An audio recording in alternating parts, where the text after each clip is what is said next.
boy wife. Wow. One last time. But Hey, isn't that freaking, what's her name? Ashley French from Zack and Cody, the only teenage star whom, to my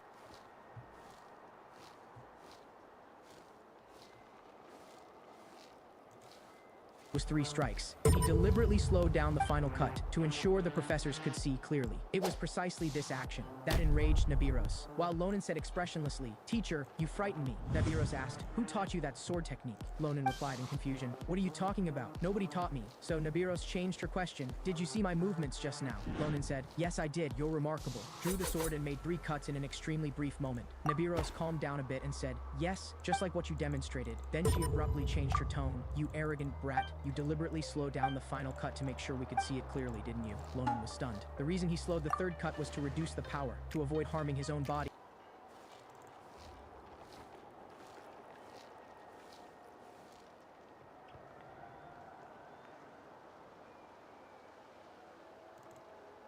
The clock of all things allows Subai to upgrade even junk-tier gear into legendary equipment. He had obtained it as a supreme level reward after clearing the 999th floor of the Tower of God video game. But after that, he died only to wake up in another world. To his shock, it turned out to be the very world of Tower of God itself. Combat classes, life classes, job transfer crystals, all of it was real here. Subai starts wondering if he has transmigrated into a parallel world where the Tower of God actually exists. Here, though, the tower has only been cleared up to the 99th floor.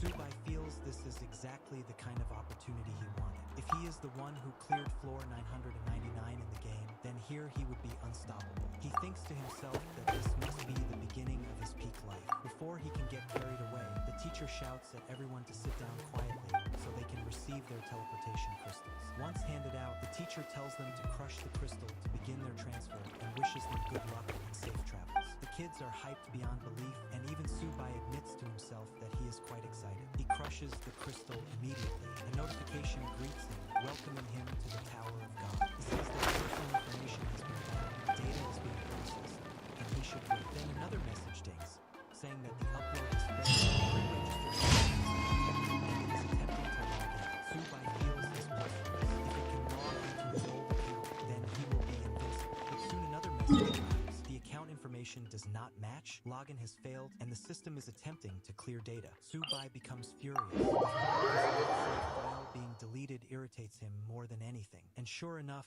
in an instant, all his progress is erased. After the reset, he is welcomed once more to the Tower of God. At the beginning of the story, we are taken to a snowy mountain. We see an injured man resting in a cave. A man calls the person a fool. He asked him if he believed that he will be able to escape the inescapable fate. The man asked the injured person to tell him where the ancient relic is hidden. The injured man smiled when he heard this. He called the man in front of him again. He asked him if he would give up the location if he was in the same position as him. The injured man appears to have lost both of his arms. His arms were lying next to him, and his sword was on the ground. He called him back. He wanted to attack him. The man stopped him. He told him that he needed to contact him and see him first. The man took out a magic stone. One of the squad they had gotten him. He asked them to contact him. The man told him that they would be there soon. The man told us that he never expected him to still be alive after his arms. He asked him where he was going to do the reason why he was the same relic. His partner said that the man was not happy with him. He said that he was probably trying to force him to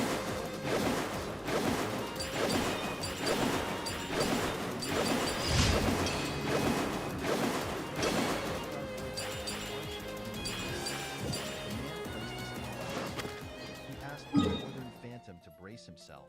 He promised him that they won't stop until he desperately begs them for mercy. His partner said that they need to decide on who will start first. The men decided to flip a coin. The partner said that he is going first if it is heads. While they were looking at the coin, the Northern Phantom picked his arm up with his teeth. He moved it close to his elbow. His arm began to retract. Here! Thunderclap! Fulfill our pact!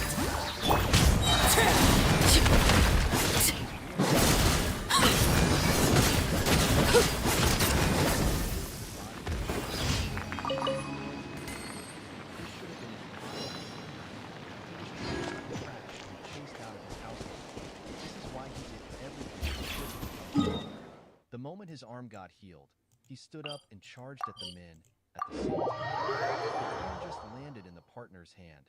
When he opened his hand, he saw that it was on heads. He was happy to see this. While he was smiling, Zeke beheaded him. Someone once told our boy that if all he pursues is strength, he will have nothing in the end. Zeke believed that this was something only said by the strong. He knew that those who are weak will be trampled on by the strong, and what belongs to them will be stolen. This was the truth of this world. The man was shocked to see that Zeke was his partner. He quickly took out his sword. The Northern Phantom turned around and charged. All right, let's finish this fast. That was quick. Watch this! Let's finish this next time. He saw the men from the squad. He told himself that he won't be able to escape. The men were shocked to see how Zeke was attaching his own back together. They realized that he was a killer. They were grossed out by him. One of them said that Zeke will still die if they cut off his head. The moment he said this, they charged at him. They surrounded the Northern Phantom and attacked him from every angle. By the time the fight was over, Zeke had multiple swords sticking out of him. Fortunately, he managed to eliminate one single person from the squad. Our boy spat out some blood. He realized that he was going to die soon. Even though he couldn't take his revenge, he still managed to steal something the Emperor was after. He put his hand into his clothes and took out a small sculpture of a dragon. With a smile on his face, Zeke said sorry to his name is Alicia. Blood from his head dropped on the sculpture's head. The moment this happened, the sculpture released a bright golden light. A huge golden dragon appeared behind Zeke. Someone was underneath this dragon. The person stood behind our boy. A status window appeared and said that the soul of the Elder Dragon has been engraved on the will of the one who killed him. It said that in great measure... Laid bare. Let's run. Locked on. Open fire. Locked on. Knock him down. Show no mercy. Not you two.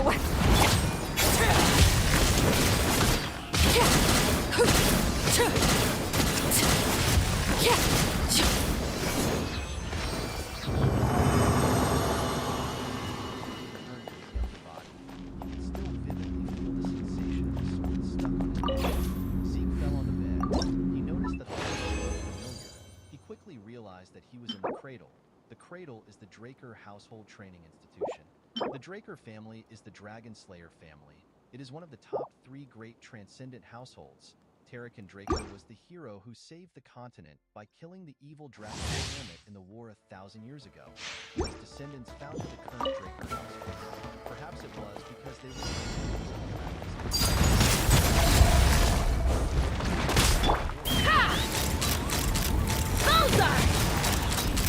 Open fire!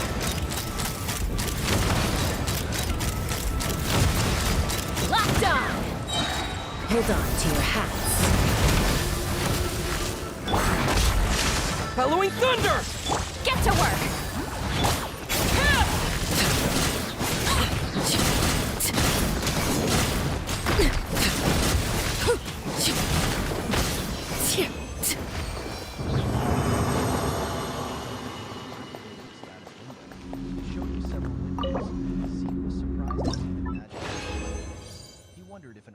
got activated. The system opened the status window and displayed Zeke's information to him. It showed him a low-rank administrator status window. It displayed his name. It showed his class, which was healer. His class was rare. The title he had was the one who received the blessing of the ancient dragon. He had class skills, normal skills, and draconian skill.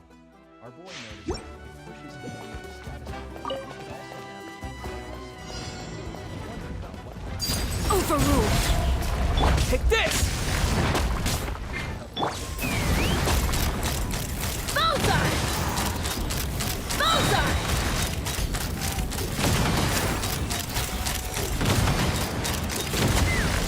Fire in the hole! Eat Lolling! Eat Papa!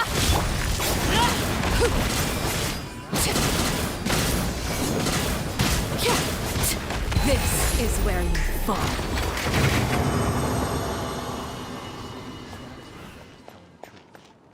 past life. Zeke became a healer when he was in his right after his ether ball was unlocked. Zeke carefully circulated an energy around his body. He was happy to see that his ether hall is already unlocked. Thanks to this, he was able to understand his situation. Even though his trained body no longer exists, he returned to the past with his skills and memories. Compared to who he was before, Zeke was in a much advantageous position. In order to make use of the system, he needed to find out about the things at his disposal before he could carefully assess his status window. Someone knocked on his door. The person referred to him as Master Zeke. He asked him if he can step in. Our boy began to panic. The man outside asked him to stop acting like he isn't inside. Zeke did not know what to do. He had not yet finished reading the status window. He wondered about how he was going to turn it off. The man opened the door and stepped into our boy's room. Zeke tried to ask him to wait. The man who appears to be his butler asked him about why he is not prepared. He asked him about what he has been doing. This man is Zeke's Ad Astra exclusive servant. Abyssosque. His name is Decker. Welcome to the Zeke moved his Adventurers hand Guild. around his status window. He noticed that Decker could not see his status window. He asked him about what he is supposed to prepare for. With a scary look on his face, Decker asked his master if he is really asking him this question. Zeke began to tremble. Ad when he saw Astra the look on his Abyssosque. face. Welcome He to the remembered that he was Adventurers quite Guild. scared of Decker when he was young. Although he had the mind of a 32-year-old, Thank you for completing today's fear commissions. that was Here is your ingrained into reward. his body. While he was trembling, the system activated a class skill known as composed mind. He quickly stopped shaking. He was surprised to see that his nervousness disappeared in an instant. Composed mind allows the mental state of the user to not be shaken regardless of the situation. Zeke did not expect this to be a skill. He found it convenient that it activates automatically. Decker told You his might want to master get a that guide he if you're not. He said that the message is important. He noticed that the man was looking at him. He asked him if he is listening. Our boy assured him that he is. He told him that he must be talking about the evaluation. Something you wish to report? Go on. You have my undivided attention. This event. All Drakers go through a training system called the Cradle starting from when they are 7 years old. For 5 years, they go through strict basic training. The instructors evaluate the incoming students each year through competitions of swordsmanship as well as combat of Pancratium without rules. The opponents are chosen by the instructor, but there are occasions where the students choose who they want to fight. Both combatants must consent to the fight. Because there are no rules, their opponents will come out without injuries. In some cases, some don't make it out alive. Because this competition is what chooses the class the students are placed into within the academy, the children have no choice but to fight with all they have. The scene shifts, and we see the students gathered at the training ground. Their instructor was speaking to them. He told them that his name is Panmark. Mark told them that they will start right away. He asked them to prepare the The students accepted his order. While Zeke was standing in line, the other students spoke about the humiliation he faced last year. They wondered why Zeke would come there after facing such a He said that they would ran away. The students questioned if our boy was really from the direct bloodline of the family. Zeke could not believe that they were openly speaking about him. A boy known as Aaron was asked to get on the stage. He and his opponent took a stance. Mark swung his sword and started to fight. Aaron shouted. Laid bare.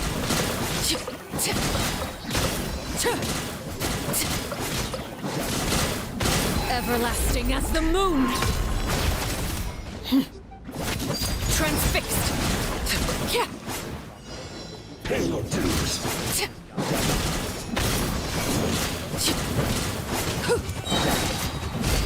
This is where you fall. Laid bare. Prepare yourself. So soon, no You escape. two! Time to end!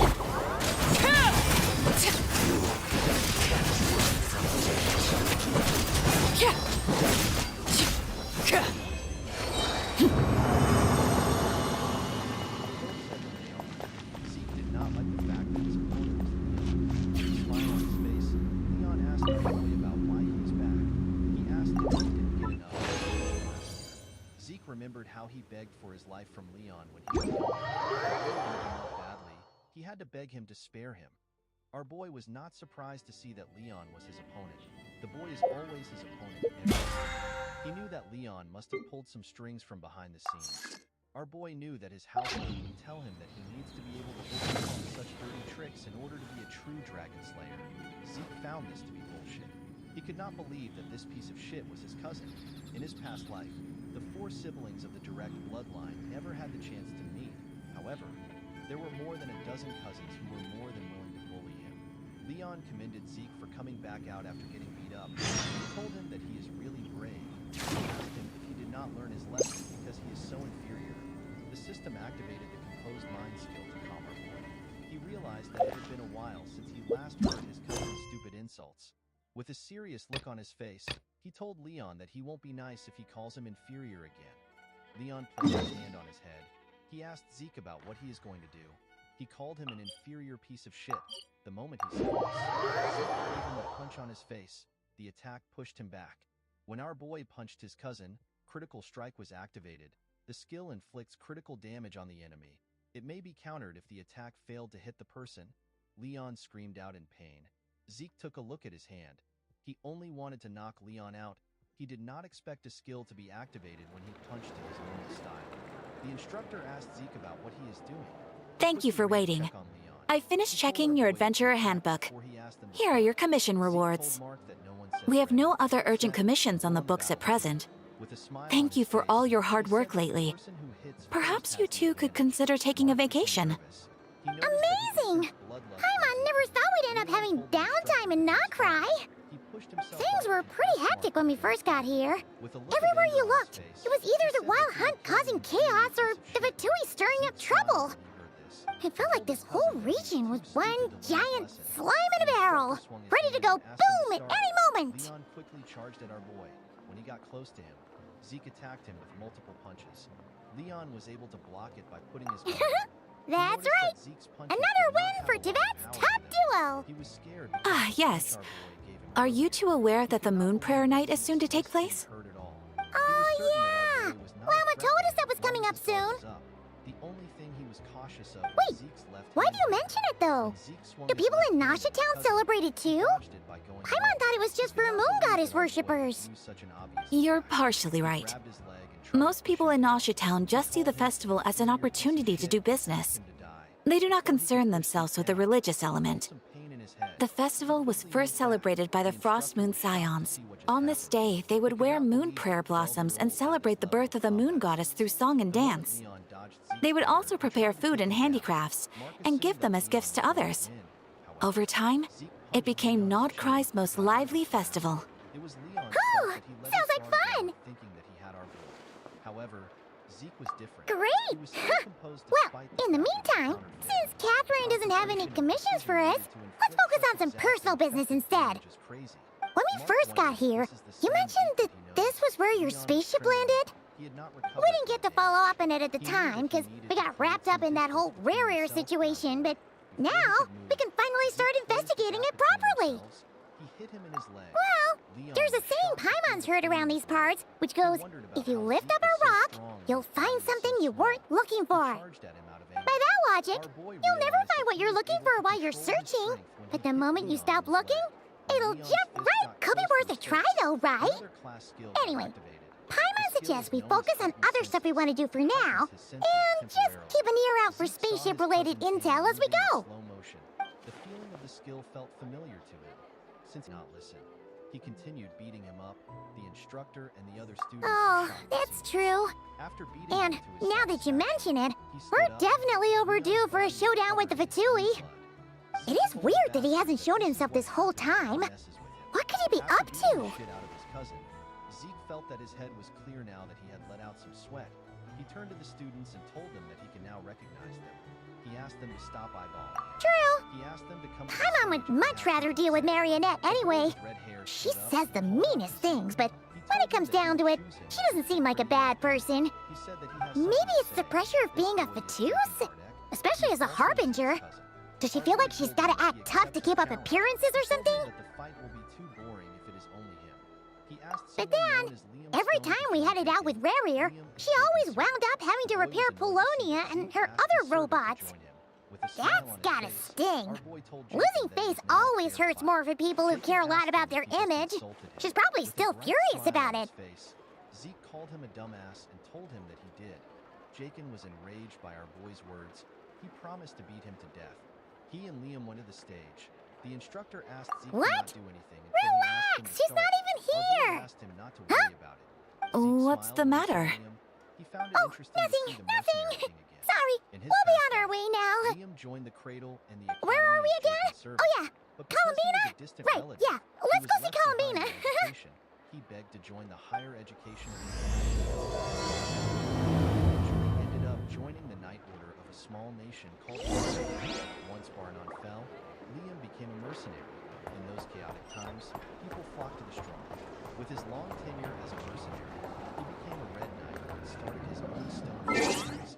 He united the three largest mercenary groups and was soon called the Mercenary King. As the Empire hired the stone mercenaries, Liam entered the Continental Wars. Our boy and the Northerners faced Liam as a foe. Zeke smiled when he thought of this. He realized that their relationship can be different in this life. The moment he thought of this, Mark asked them to begin. Jaken quickly charged at our boy. He attacked him when he got close to him. To the idiot's surprise, Zeke caught his fist. With a scary look on his face, he reminded the boy that he asked him to fight with Liam. Jaken took his hand back. He told Zeke that he will not play along with his cheap tricks. He quickly used his leg to attack our boy. He felt a large amount of pain in his leg. He quickly moved back. Zeke covered his elbow and used it to block the attack. He advised his cousin to look properly before attacking. The pain in his leg was quite much. He wanted to take a look at it. The moment he looked at his leg, Zeke charged at him. He asked him if he is looking away. Jaken quickly put his arms up to block the attack. Immediately he did this. Zeke told him that he was too scared. He hit his injured leg when he said this. He told Jaken that he couldn't be predicted. He told him that this is the reason he asked them to fight together. He moved to his side and gave him a heavy punch on his ribs. Jaken spat out some blood. With a smile on his face, Zeke told the idiot that he is not enough alone. Jaken called out to Liam. He asked him to kill our boy. Hey, Liam took out she's a sitting cloth up! and wrapped it around his arm. Is me sitting here a rare sight? The boy was also 12 No, years old like we him. just The thought most you'd be annoying thing resting. about fighting Liam is Perhaps I would have been, Zeke knew were that it he not for the won't be sudden able to arrival of defeat some Liam unexpected at guests. first.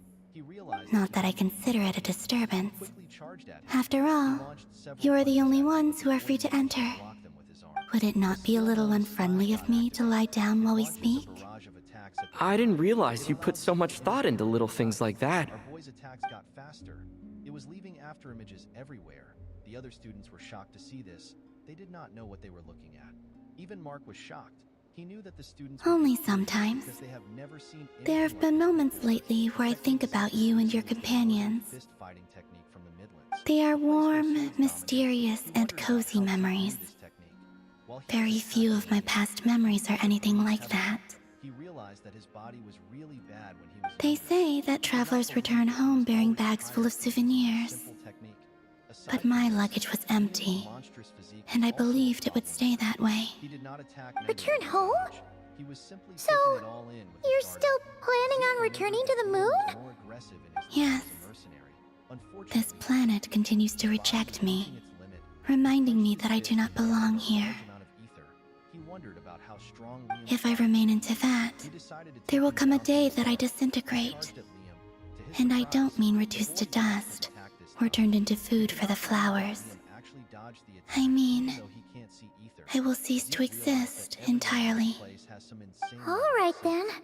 Liam Well, grabbed his hand and we're raised sure him gonna up. miss He you, wanted to slam but him on the ground. It sounds Before like he we'll could have to slam say his body, goodbye. Zeke hit him on his How head do you with intend to his return? sword while he was above The him. moon prayer night is soon to arrive.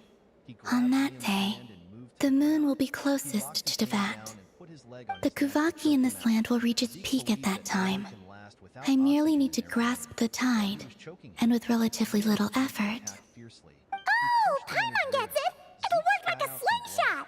He did not expect Liam to be this crazy. You make it sound like she's gonna get blasted up to the moon. If I did that, I suspect I would crash into the false sky. I will be using a much gentler approach. But I do like the analogy. It's fun. You see? She gets Paimon's sense of humor. With a smile on her face, In the blink of an eye. the time has come to part The ways. scene shifts, and we are taken to Zeke's room. It does feel that way, doesn't it? He heard that his master Time was seems to raising fly him. fastest when you are enjoying it. Zeke assured him that he is I have always thought of myself as a wanderer on this earth, rude behavior. and it has never expressed any desire to keep me here. Knew that his servant wanted Yet, to check just if as he I was plan to awake. depart, He asked Decker it tugs at my arm. put his shirt on and stretched Is out this his a gesture of hand, affection? his master's hand, Or is the world mocking me? body. Zeke was Oh. shocked to feel his energy. Were you hoping I can answer that? Yes, In order to check if you someone are a was traveler, people so took a you look must at have a the lot of knowledge. experience in this area. Decker was really thorough in the Then, process. what I would Checked say every is, part of Zeke's body. enjoy the moment. Someone else with aura is That's already right! quite Don't difficult. overthink Yet, it! Decker was Happiness able is to happiness precisely and control joy his is aura. joy! Our boy The was point certain is he to had be enjoy a it, not analyze it! They are I see. classified in accordance to Then their what I would prowess say and is, aura manipulation. even though I am very tired right now, Is the novice level. I am still Most skilled happy. before the blessing rite are white swordsmen. I can't tell from the tone of your voice. Has awakened aura Oh, and really? opened the Danteon. All You students of the cradle become don't yellow think I swordsmen sound after the happy? blessing rite. I'm just kidding. I could tell you were in a good mood today from the moment we saw The you. next level is Purple Knight. At this Huh. level, A person joke, can reinforce their albeit sword's not a aura. funny Green one. Knight is the next level. Anyway, At this level, I assume you're here about you know what. the realm Give for me those your who have hand. transcended their limits. The realm is Actually, hallucinatory it's not that. and the realm of There's other something worlds. else we wanted to discuss with you. Known as Red Knight. Oh, There is another realm above then, this. It is the realm do you of still Black want to give Knights. me your There are hand? very few monsters Or on the not? continent that are at this level. Sure. Zeke wondered why someone who is skilled enough to was babysitting him. Our boy knew that Decker won't be able to sense his ether. Thank you. This is something only 2 people in the entire So, world can use. I've heard that in the Moon Prayer Nights of the past, people here would hold celebrations in the Moon Goddess's honor. Since you helped so much in our fight against the Rehir of Solnari, I think you deserve a farewell party before you return home. I haven't asked everyone else for their opinions on this yet, but I'd like to invite you to join the upcoming Moon Prayer Night. I've never joined a moon prayer night before. I'm not sure what I would even do. Oh, don't worry about that! We take care of everything! All you need to do is show up! Of course, there's no need to force it if you're not feeling strong enough. It's just, this kind of felt like a golden opportunity. Our boy stepped out of the room But and put the man to rest. they Zeke call me realized that he needed to Kutar, keep Decker close and the to his Fatui have an arrest warrant out for He me. wanted to get some information I out of shouldn't the man. appear in public The right problem now. he had was that he did not know who ordered Decker to keep an eye on him. He was certain that it was not someone from his mother's family. He believed that it must be one of his siblings. When Zeke I'll arrived make in it the work. training room, he took You a have look my around. word. He was surprised to see how big a personal Yeah, training room we got your is. He said back! that his household Well, really lived he up to does. his name. Paimon's actually not too sure what he's planning. Before he starts training, All right, the system presented if you're sure. information to him. Zeke I will noticed not that his refuse class your was now at the invitation. proficient stage. He wondered if his skills I go up suppose more it wouldn't hurt to pack a few more sights from this world into my suitcase before finally learning what my homeland looks like. Oh, if you see Lama, please tell her that my answer to the question she asked me is neither yes nor no. Rather, it is, there is no need. That was kinda cryptic, but sure. Guess it's between the 2 of you. We'll pass along the message. Bye for now. He currently had 0 karma point. Zeke remembered that there are a large amount of monsters in dungeons. Unfortunately, he has to be on the level of a purple knight before he can get into a dungeon. Zeke was more curious as to why he regressed to the past and what the situation in the class made him realize. And that also, the situation is related I to do the not character. know. However, he had very little information about the He picked up a sword and said that he is willing to use it to become stronger, whether it is the system or a Draco. Since she's agreed to join the festival, let's go see who else wants to take part. And the man of the mages. Lama's gotta be the person most familiar with the Moon Prayer Night. We should start with her. Also, what exactly is your plan to keep her safe? Not sure yet. I'll figure something out. What? Are you serious? And Paimon even gave you her vote of confidence back there. When did you become so sneaky? But the most useful thing he taught him was healing through the Ether Hall. Through the Ether Hall, which his master developed, Zeke was able to handle the energy of nature, which is known as ether. Zeke and his master are the only ether users in the world. After training for 2 hours, our boy's hands were covered with blood. It felt like he was going to collapse. He decided to end his training for the day. The moment he thought of this, his class skills, which are known as healing and vigor recovery, activated. Zeke's body was healed. His hands stopped bleeding. Healing is a rare skill that our boy did not even know existed until he met his master. If he were to use this skill in front of people, they would treat him as an irregular. This is why he was unable to use it during his fight against Leon. He had to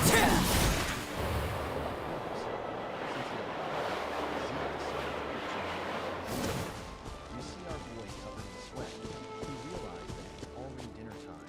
He took a look at the training room. He had destroyed the ground with his sword slashes. He wondered about what he was going to tell Deborah. A week later, we are taken to the crater cafeteria. We see the students talking about how Zeke has become a peculiar person. Some of them could not believe that the loser had changed. They wondered if he dabbled in black magic. One of them said that he hoped Zeke humbles the other strong students. In another part of the cafeteria, we see a large amount of food on a table. This part was quite fancy. We see the crazy girl from before eating steak. The girl is known as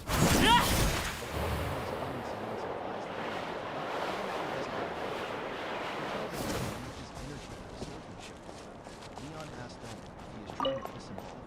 Owen told him that he was just trying to be nice.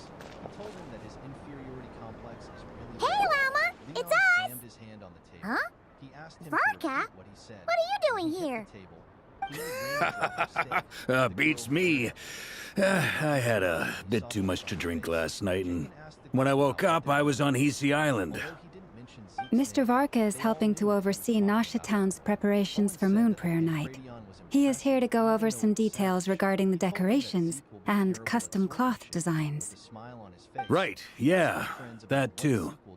What do you mean, that too? Leon agreed with Owen. He remembered that Zeke was so weak that he had to get a Yes. customized sword. because Celebrating he this festival is a long-held tradition here in Nodcry. On this day, the crescent moon at the top branches of the verdant crest turns into a full moon, and the moon prayer blossoms bloom with a special radiance. Our people take these to be blessed omens. It's an especially welcome event coming off the back of all that nasty business with Rerir. Everyone got put through the ringer recently, and now they're looking to turn their fortunes around. The big shots in town all agree that a big, lively celebration is just what we need to rebuild people's faith in this place. No wonder Catherine said that people weren't so bothered about the religious element. The blessing rite will begin. The blessing rite That's right. It's become more of a local custom by this point. The celebrations have little to do with whether the religious stories behind this event are true or not. Even the Frost Moon Scions are eagerly awaiting the coming of Moon Prayer Night, despite now knowing that their past beliefs were founded on a falsehood. That's fair. It's a bit like the Lantern Ride in Liyue. It's a chance for people to enjoy themselves, not debate the existence of the Adepti. Raina noticed that our boy was easily moving a claymore. Now that she was standing in front of him, the girl could tell that this is not the Zeke who couldn't hold a sword properly that she knew. Oh, one other thing. We just went to see Columbina. We went ahead and invited her to take part in the festival this time. Hope that's okay. Wait, so... you mean she agreed to it? Huh. That's quite a surprise. Then, I suppose that she intends to return to the moon on that day. Oh, yeah! It's kind of a complicated process, but basically, it's like a slingshot. Made a name for herself during the Continental Wars. She was also noted to be one of the greatest of the next generation of Drakers. This is because she was the one who awakened her aura even before she went through the blessing rite. Zeke realized I that understand. Raina must have already awakened her aura at this point. In truth, I had a feeling that she might make such a decision. Well, if Kuthar has decided to participate in the festival, we should prepare accordingly. Yeah, exactly. She was saying how it could be risky for her to show her face in public. We were wondering if there was any way we could hide her. Unfortunately, the people who carved the statues did an excellent job of capturing her likeness. it will be very challenging to hide a goddess whose face everyone is so familiar with. Darn! We may have bitten off more than we can chew here. Nah, don't sweat the small stuff. We can handle that. Huh? Are you saying you have a plan? Not as such, no, but the most important thing with a festival is to keep the mood light and your spirits up. You can't go preparing for a festival with those long faces. You'll never convince anyone to enjoy themselves. The Mondstatter spirit is strong with this one. As it happens, I agree with Mr. Varka. Let's start by making our appreciation for Kutar the beating heart of the festive atmosphere.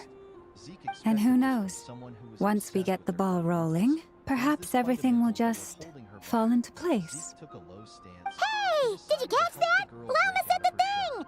Or close enough, at least. I'm looking forward to the Moon Prayer Night already. We have a festival in Mondstadt called Windbloom, and you can always tell which couples are celebrating it for their first time by the smiles on their faces. Big, beaming smiles like their whole face is glowing. And I have a feeling we'll get to see that same smile on the Moon Goddess's face at this festival. Not quite the same, surely. Anyway, I'll take care of business in the city, but I'll have to leave the decor up to you and the Frost Moon Scions. No one else can capture that traditional aesthetic quite like you guys.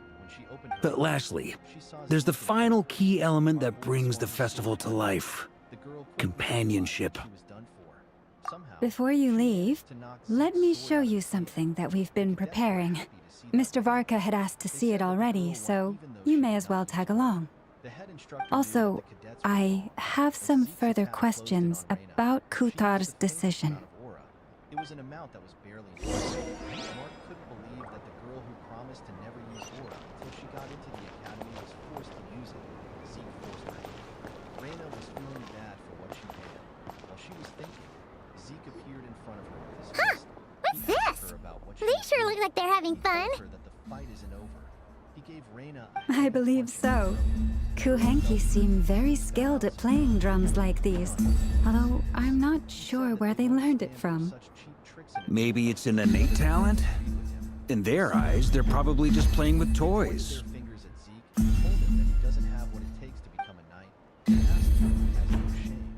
Our boy did not care about what they were saying. While Reyna was struggling, Luanatar! You want to play too? Reyna realized that she hadn't lost yet. She understood that Zeke only struck her because she Yeah. She looks more confused than anything. Maybe we can teach her next time if we get the chance. The other three boys were annoyed to hear what she said. The head instructor announced that Zeke won the fight. The cadets could not believe that someone... What are these floaty things? Moon veils. We hang them from buildings in the city during the festival. When you look at the sky through them, it creates a lovely misty effect. Some soldiers were dumping the corpses into a large hole. They had dumped several bodies into the hole. Inside the castle, we see a man wearing glasses talking to a red-haired man. He asked the red-haired man whose name... Everyone seems hard at work. They are preparing items for Moon Prayer Night. For instance, the sculpture being made over here, Mr. Varka and I were just finalizing the details of where it will be placed. Ah, there she is. I didn't know the finished article would be so large. Not to worry, though. All the necessary arrangements have been made. Just let me know once it's ready, and I'll get some people to ship it over. You have my thanks. And over here, we are preparing a very traditional confection. Oh, look at all these colors! It looks great! Can Paimon try one? Of course. I have a feeling you'll like it a lot. You bet! Sweets and treats are Paimon's favorite! If you included those in the Feast of the Moon, I bet Paimon would have joined the Frost Moon Scions by now. There will also be verdant crests like this present in Nasha Town during the festival. The timing of Moon Prayer Night is not completely set in advance. We make a rough estimate, then observe the changes in the verdant crests and moon prayer blossoms to guide us. As such, the wait itself is a fun feature of this particular festival. The students in carriages, they were all going to the same place. While he was inside the carriage, Zeke realized that it had been a while since he was at the main estate. The estate belongs to the Draker family, and it is situated in the Duchy of Troy. Although the family's main residence is located in the heart of the continent at the Four Seasons. Let's talk here. The blessing rite must To tell the truth, I am very surprised to hear that Kuthar is willing to participate in the festival. I once asked her if she'd be willing to stay with the Frost Moon Scions. I could introduce her to everyone, and we could be a family to one another. She did not answer, but she has not appeared here since. I took this to mean her answer was no, but if that were the case, she would not have accepted this invitation. He saw something shocking. He was quite angry to see that a certain bastard came to the blessing rite. The person he was looking at greeted the other people around him. The person was asked about why he came to the blessing rite. He was asked if someone in the class caught his eye. The man said that he is there for other reasons, with a smile on his face. He said that his adorable youngest brother is in this class. This man is the second son of the Draker family. His name is Abel Draker. He is also known as the Lion. Zeke glared at his elder brother. He referred to him as the Butcher. I see. He quickly turned his head away. Maybe she is right. Maybe the Frost Moon Scions of today no longer need a moon goddess.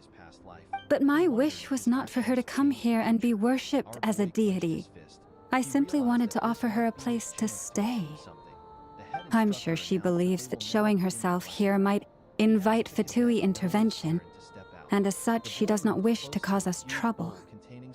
But what really pains me about all this is that this is her birthplace.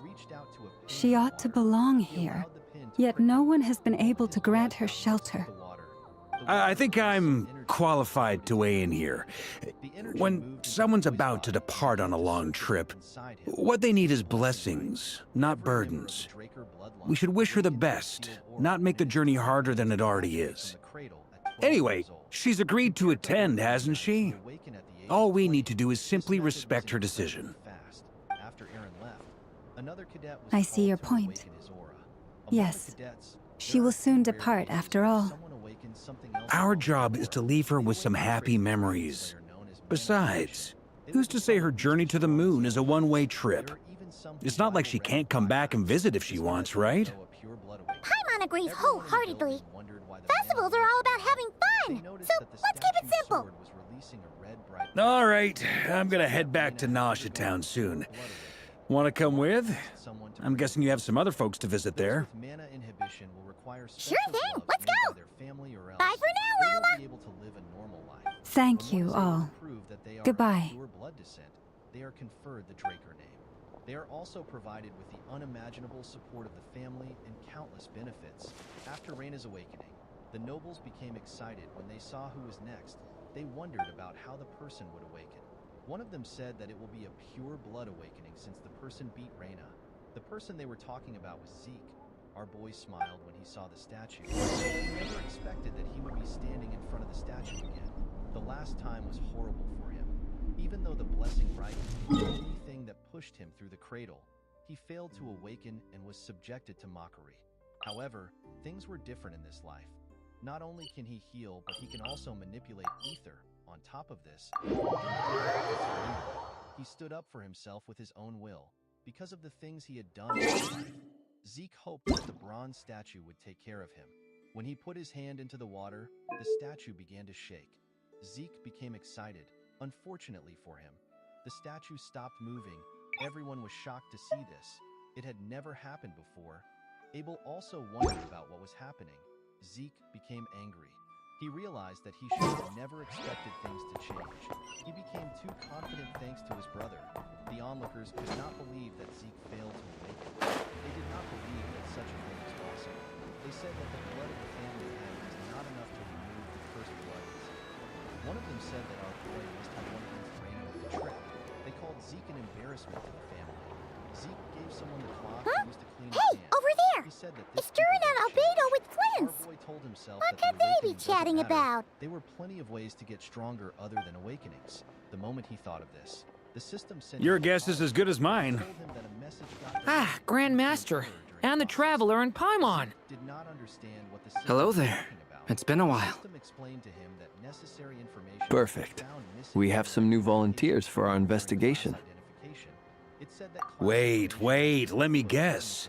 The righteous Lightkeepers are finally ready to hunt down the Abyssal Dragon? Yes, that too. Yeah, right! Oh, wait! Why does everyone keep saying that too? Well, to be precise, the facts match, but not the causality. Wait, so I guessed right? Half right! Don't act so impressed with yourself! Maybe I can explain. We ran into Mr. Flint's north of Nasha Town. At that time, we just noticed a few abyssal creatures out in the wild, but the strange thing was, I didn't detect any traces of abyssal energy on them at all. On closer inspection, we realized that they were not real monsters, but something akin to reflections in the water, or perhaps a mirage. Huh? What do you mean? Like, you could see them, but not touch them? Exactly. It was very peculiar. They roared and tried to attack us, but we could not make any physical contact with them. I think I've heard of things like that happening in Nodcry before, but I don't know much about it. Yes, it's a known phenomenon. Mirage-like illusions tend to appear in Nodcry in the run-up to Moonprayer Night. From a distance, they appear quite real. I myself thought that Misters Durin and Albedo were locked in battle with abyssal monsters when I first arrived. But after sharing intel and investigating a little further, we can confirm that these illusions are harmless. There is no great cause for concern. All the Mirage stories I've heard are either animals, rocks, or small houses. Abyssal monsters, though? That's a first. It's a first for me, too. So I'm planning to look into it further just to be on the safe side. I intend to inspect a few more locations. What about you two? Any plans? Alice contacted me a few days ago. She'd like me and Durin to assist her with an experiment. But we lost contact shortly after receiving the message. I'm sure that comes as no surprise to anyone familiar with her. We don't know when the wind will blow, yet when the wind blows, we will know. That, in a nutshell, describes how Alice operates. Yeah, that tracks. Okay. Well, I suggest we investigate this Mirage business in the meantime. It's piqued my curiosity, and I'm pretty sure I know someone who will already be 10 steps ahead of us. Well said. Right? Whatever's happening in Nodcry, she always seems to be the first one to know. Let's go see what she knows. We can invite her and her staff to the festival while we're at it.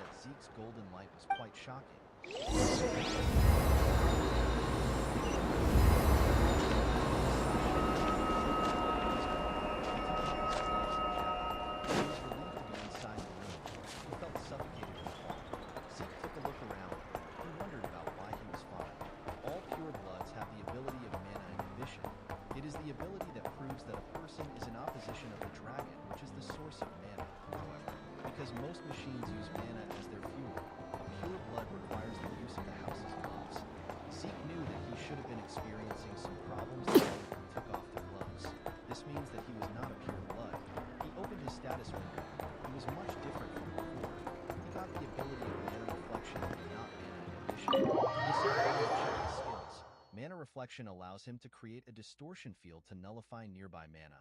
Because the mana lamps were fine, Zeke believed that the skill was not a passive one. Our boy also noticed that he was a rare healer before the rite. You're right, I have noticed. There's certainly something a little fishy about this situation. Only a little, though.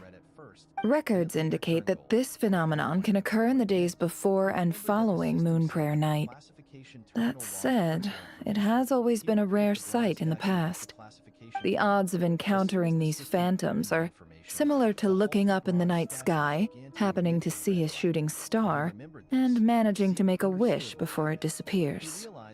But this time, either everyone's getting lucky, or they're appearing far more frequently than usual. Yehoda's out gathering intel as we speak. In the meantime, let me check off some points of interest. First, the Abyss.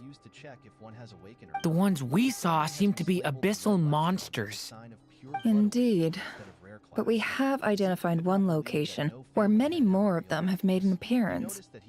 And not just monsters, but human phantoms too. Given the scale and nature of the phantoms, it's almost as if someone's last memories are coming to life. Or perhaps the memories of multiple people. Oh. So you mean the phantom monsters are hunting down the phantom humans? Exactly. The phantoms can interact with each other, but we have no means of intervening. In addition, some of the human phantoms would seem to be from the very distant past. This is clear both from the clothing they wear and the stories they tell. They claim to be from Hyperborea, a name which I've heard from Lauma before. If this is true, it means they must be from 6,000 years ago. Did Paimon hear that right? 6,000 years? It sounds like this merits further exploration. That'd be a big help. I'll leave it with you, Albedo. My knowledge of ancient history is non-existent. I used to doze off every time the pre-Knights of Favonius era came up in class.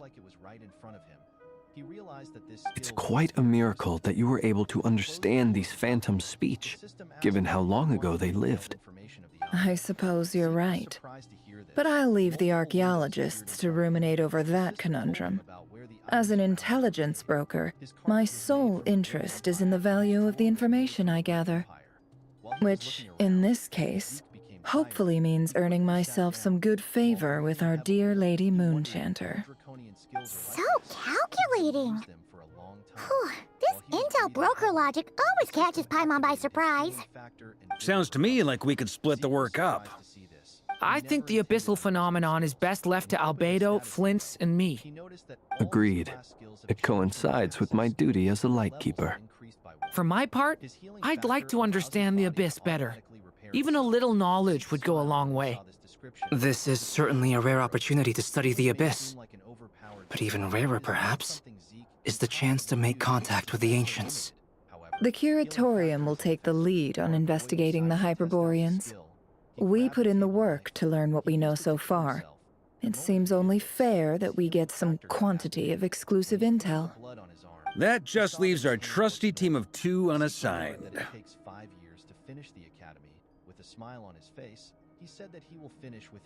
Since you became an honorary knight, of course. This was part of my grand plan all along. Oh yeah! By the way, we managed to convince Columbina to come to the moon prayer night. She agreed to that? Huh. Quite an achievement. Never underestimate the traveler, I guess. I'd be happy to join. No point shutting myself inside when the streets are all decked out. I doubt any clients will be visiting during the festival in any case. And Yehoda loves a party, so I'm sure she'll jump at the opportunity. No. No. No. No. No. No. No. No. No. Way to contradict me in front of... Wait. No, that's not what I have bad news, boss. So many people. All right, everyone inside, quick! High-class dormitory in the Platinum Mansion, Zeke was given a dormitory in this place because he is a pure blood. The Platinum Mansion is a dormitory. This is gonna sound crazy, but hear me out. I saw one of those phantoms at Star Sand Shoal, and it was some sort of flying ship. Like a spaceship? That's gotta be the one you came to Tibet in. You said you saw the same thing through the moon marrow, right? Huh? You already know about it? Ugh, I thought I was gonna blow people's minds. Wait, back up. You came here in a spaceship? Now my mind is blown! What's it like on the inside? Was it like flying through space? I want to know everything! Yep, exactly. Huge discovery. You're the best! Second best intel broker in the world! After your boss, of course. Wow. Really? Well, I don't know if I'm all that, but... I guess that decides where we're heading next. Come on, don't look at me like that. I know the spaceship doesn't have anything to do with me, but you don't want to leave me as the only one twiddling my thumbs, do you? Please? Fair enough. You can tag along. In that case, let's meet back here to discuss our findings once we're done. I wish everyone a productive investigation. You too! Zeke asked him not to worry about it. He said that he already has someone. He wrote the person's name in a paper. What's up, boss? Aren't we gonna head out? Tell me, Yehuda, when did the curatorium start giving out intel for free? Oh, sorry, boss. Never heard of this name before. He assured Zeke to contact the person immediately. He reminded our boy that classes are starting tomorrow. Relevant documents beforehand. Zeke told him that he will do it. While he was reading the documents, Zeke realized that he has a lot of freedom to develop his draconian skills because the platinum floor is completely isolated. The moment he thought of this, someone knocked on his door. He asked the person to step in. Meg informed Zeke that Reyna has sent him a dinner invitation. Our boy found this odd. He asked the maid to take him in. When Zeke arrived at the top of the building, he saw something weird. He saw members of Reyna's gang standing behind her. The girl was sitting. Our boy wondered about why. Let's fly! Reyna welcomed him to her floor. She apologized to Zeke to the crowd. She said that her family's people were rather peculiar. Our boy sat down. He asked her not to worry about it. Reyna said that they can discuss their business after their meeting. Zeke noticed that the light one night was fully utilizing her lower half to control her aura. He realized that she was getting close to the night. He wondered why her swordsmanship was stuck in her. He believed that this was a waste of potential. After they were done, Zeke took one of the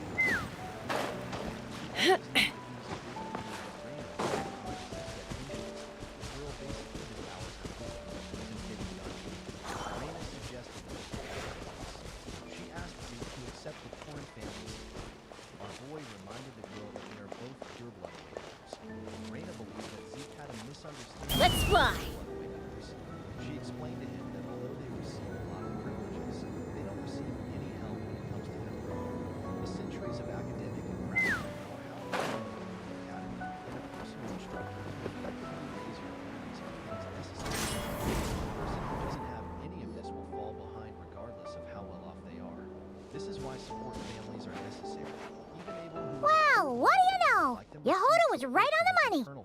This Phantom really is your spaceship. But that's so weird. Why would it show up here? Is it some kind of projection? Or a ghost? Like, maybe it no longer exists. But somehow it left an afterimage? Ah, you're already here.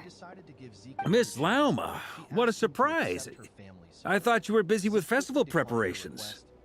I was, until one of our people informed me that a strange sight had appeared at Star Sand Shoal. No one's ever seen something quite like this before. I thought I should see it for myself. Same here. Oh, so we heard that these things appear around the festival period. Any idea why that is? Unfortunately not. We have very limited information about them, since they can't be interacted with. And no human phantoms have ever made an appearance before now. The most we've been able to deduce is that these sightings appear to be connected to the increase in Kuvaki energy around this time. Yeah, seems like that's all we can do. This is... Allow me to lend you a hand. Zeke gently controlled the leaves told her that she will be able to grow several times stronger if she follows his advice.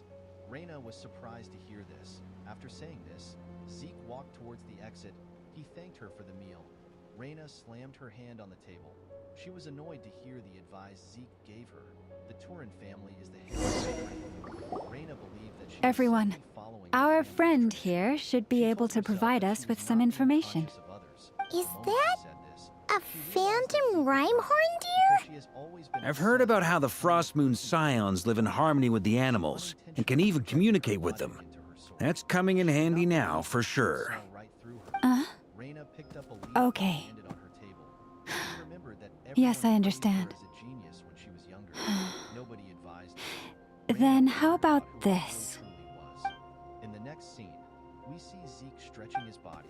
He realized that all his changed class skills have the same performances. Oh, it's leaving! It appears to share our curiosity about this giant spaceship, so I asked it if it wouldn't mind investigating along with some friends. In return, I told it about some nearby spots where the wild fruit grows abundantly. We may live in a different era from these phantoms, but I trust that the terrain, climate, and ecology here are more resistant to the effects of time than some things are. Let's give them a moment and hope for the best. Plans and schemes are the specialty of this family. Owen used others to bully Zeke and cunningly made All back together. Must have been a lot of fruit. Indeed. Now let me ask them some questions. Not receive his invitation letter. Zeke wondered why Owen was trying to act friendly. With a smile on his face, argued him that he must Be things that only exist in that space-time, which we can't see. Be things that only exist in that space-time, which we can't see. The idiot attacked him. Zeke managed to block the attack with his hand. The attack pushed him back. Good point. Great thinking, Llama. Blunthorn rhinos can use kuvaki to shift great rocks, but this one says it couldn't get that ship to budge by even an inch. The sniffer mole tried too, but despite being a skilled digger, it could not get through. They say that the spaceship looks robust and undamaged. It seems completely impervious to any and all attacks. Whatever lies within is well defended from harm. So, just like us humans, there was nothing they could do about this spaceship either. Yes, still, they deserve our thanks. We are grateful for all your efforts, dear friends. Now go, and enjoy your feast. I've noticed some other human phantoms gathered nearby. Come on, let's go talk to them. Students of this class can choose their subjects outside of basic subjects. Even within the academy, the place where the greatest minds gather is the special class. Due to this, Zeke had some expectations for the class. Rain. My hair and feathers are gonna get soaked. Time for... What is this thing? I've never seen it move, and there's no way to get inside. Goodness knows. My grandpa says it's been sitting here at least since his grandpa was still alive. What about his grandpa? Did he say anything to your grandpa's grandpa about it? Huh? I don't know. In all likelihood, it was here back then too. Hard to imagine something this huge could move. Guess that means that as far as they're concerned, this ship's been around a long time. He is also a war hero. People think of him as a war hero and a tactical genius. But the truth was that the information he leaked to the enemy for his own survival just happened to throw the enemy into chaos. Come on, brothers! If we can get even a small chunk off of this thing, it's gotta be worth a fortune! Today is the day we strike it rich! Huh? You mean Paimon? Yes, brother, I shall join you. Let's make our fortune. We should go with them. What the? This thing is crazy tough. I can't even scratch it. What's it made of? Sorry, brother. Looks like we'll have to seek our fortunes elsewhere. Enjoying yourself? I was just seeing if I could influence this phantom's perception by playing. But nope, no dice.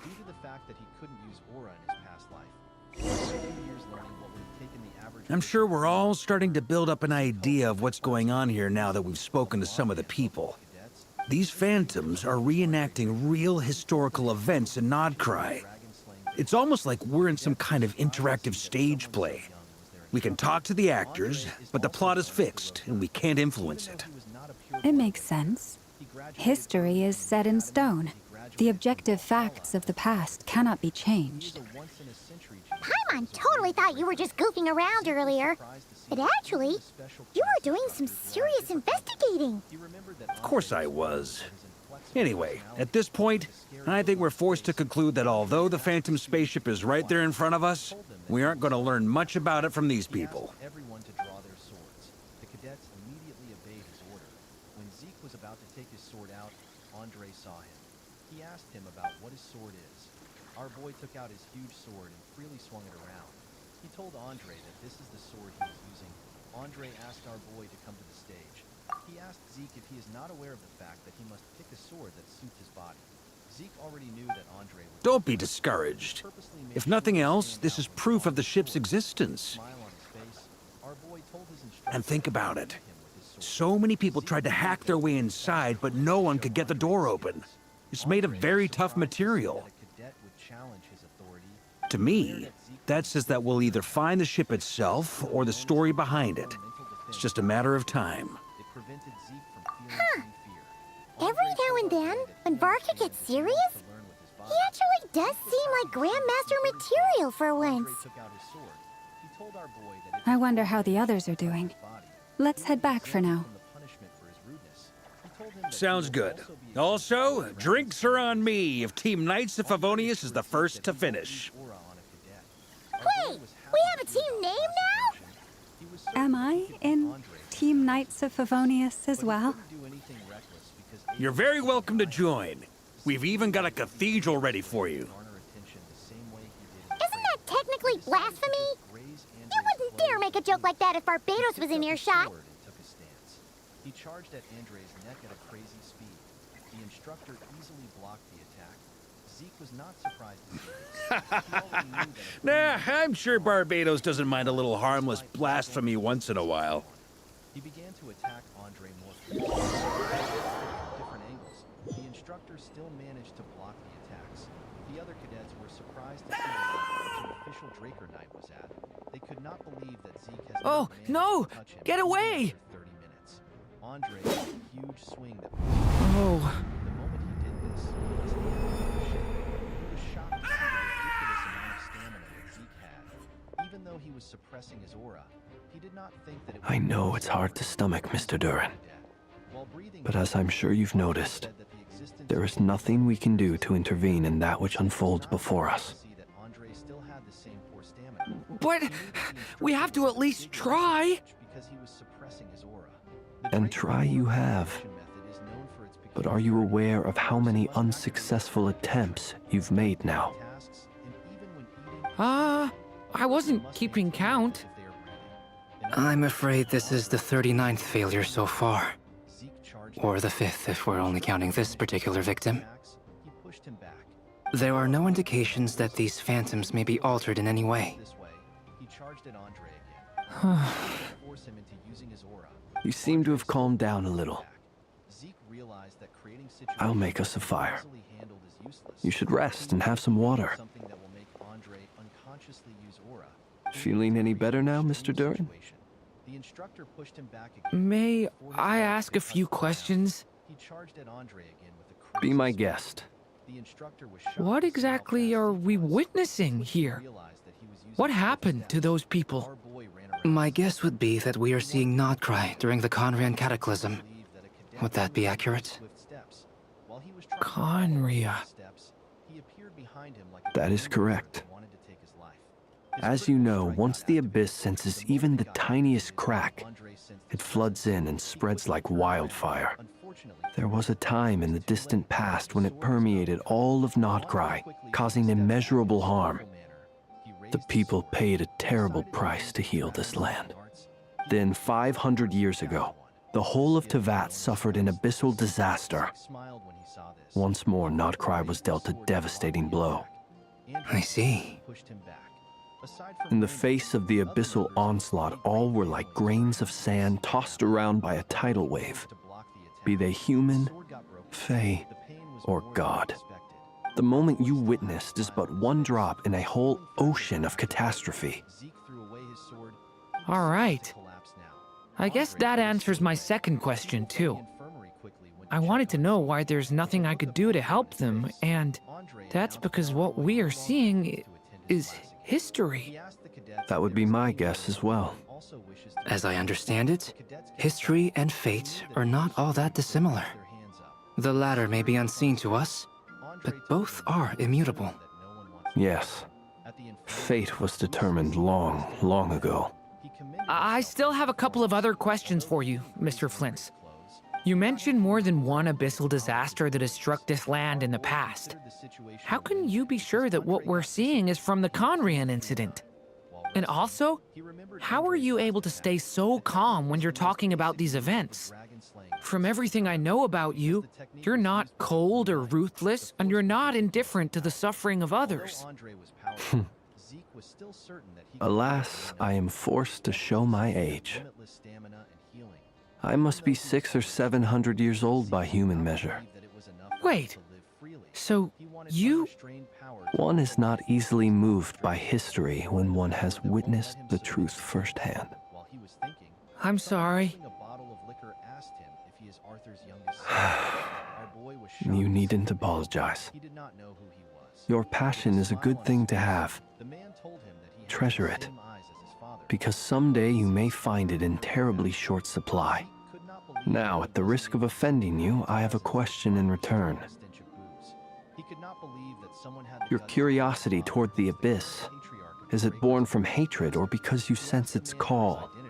I only ask because I kept a fragment of Rerir's body in my lantern for a short time, specifically his heart. So I know what a burden it can be to carry the abyss with you.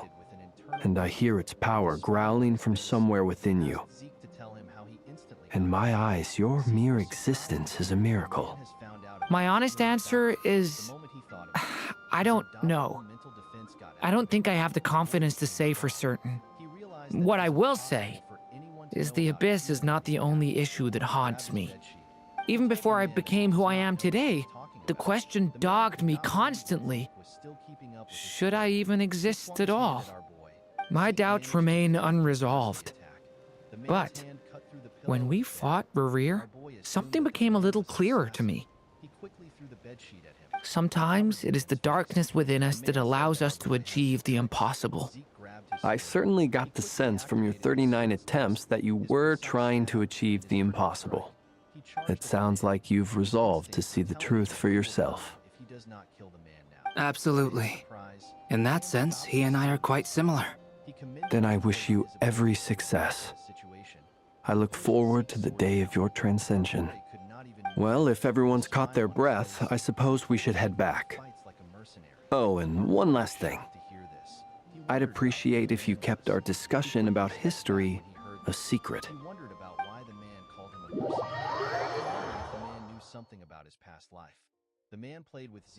Incredibly, our separate investigations led us all to the same conclusion. Hooray for consensus! Yeah, but we barely learned anything, though. I totally thought this would be the mother lode. Talking with the ancients?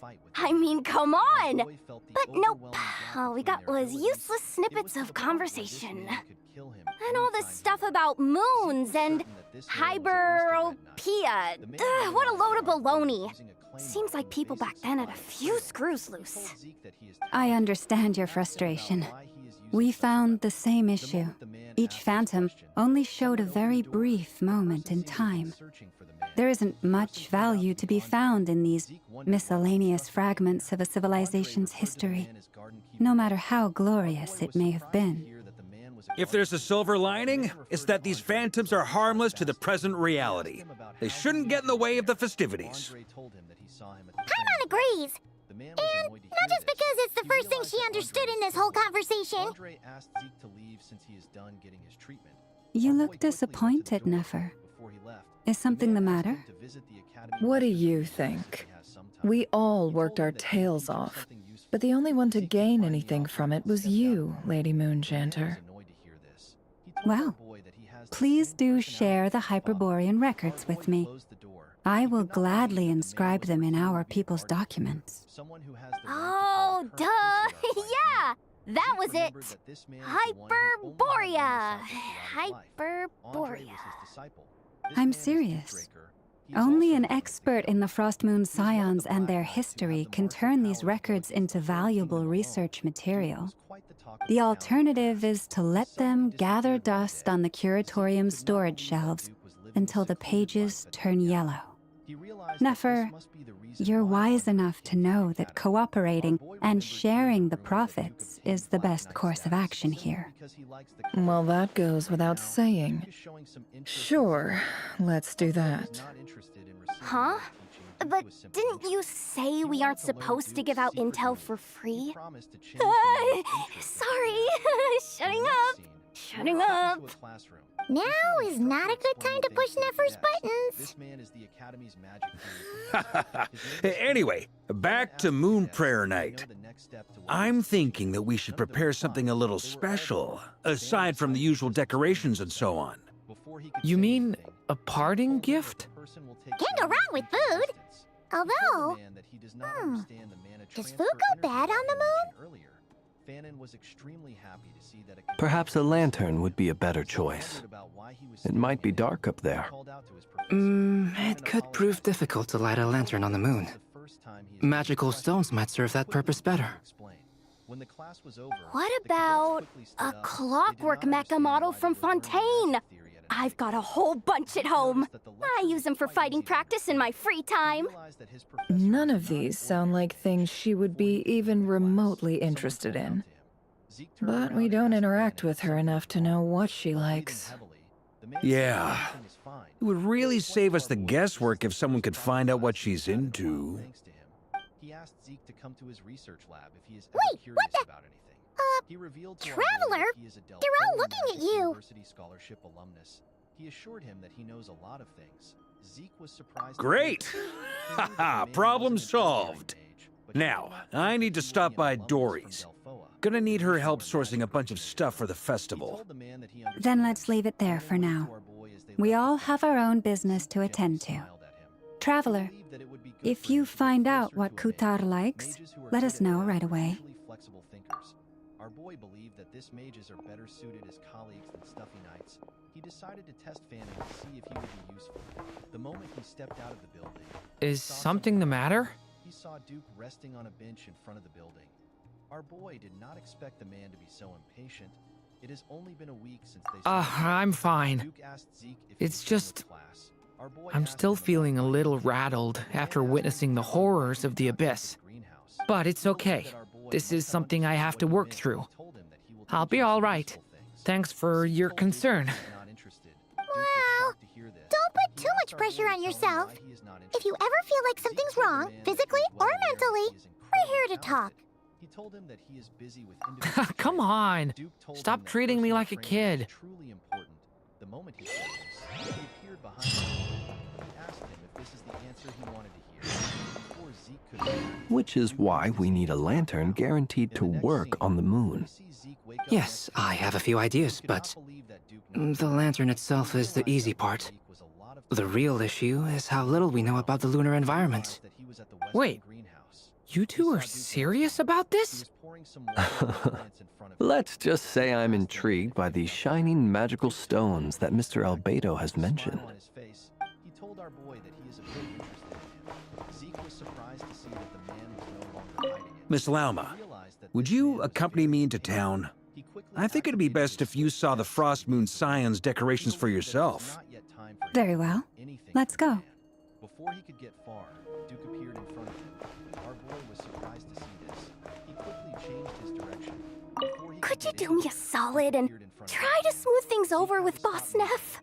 He understood that the man only saw him as a joke. He realized that he needed to light a fire within him. He asked him to tell him why You should get going.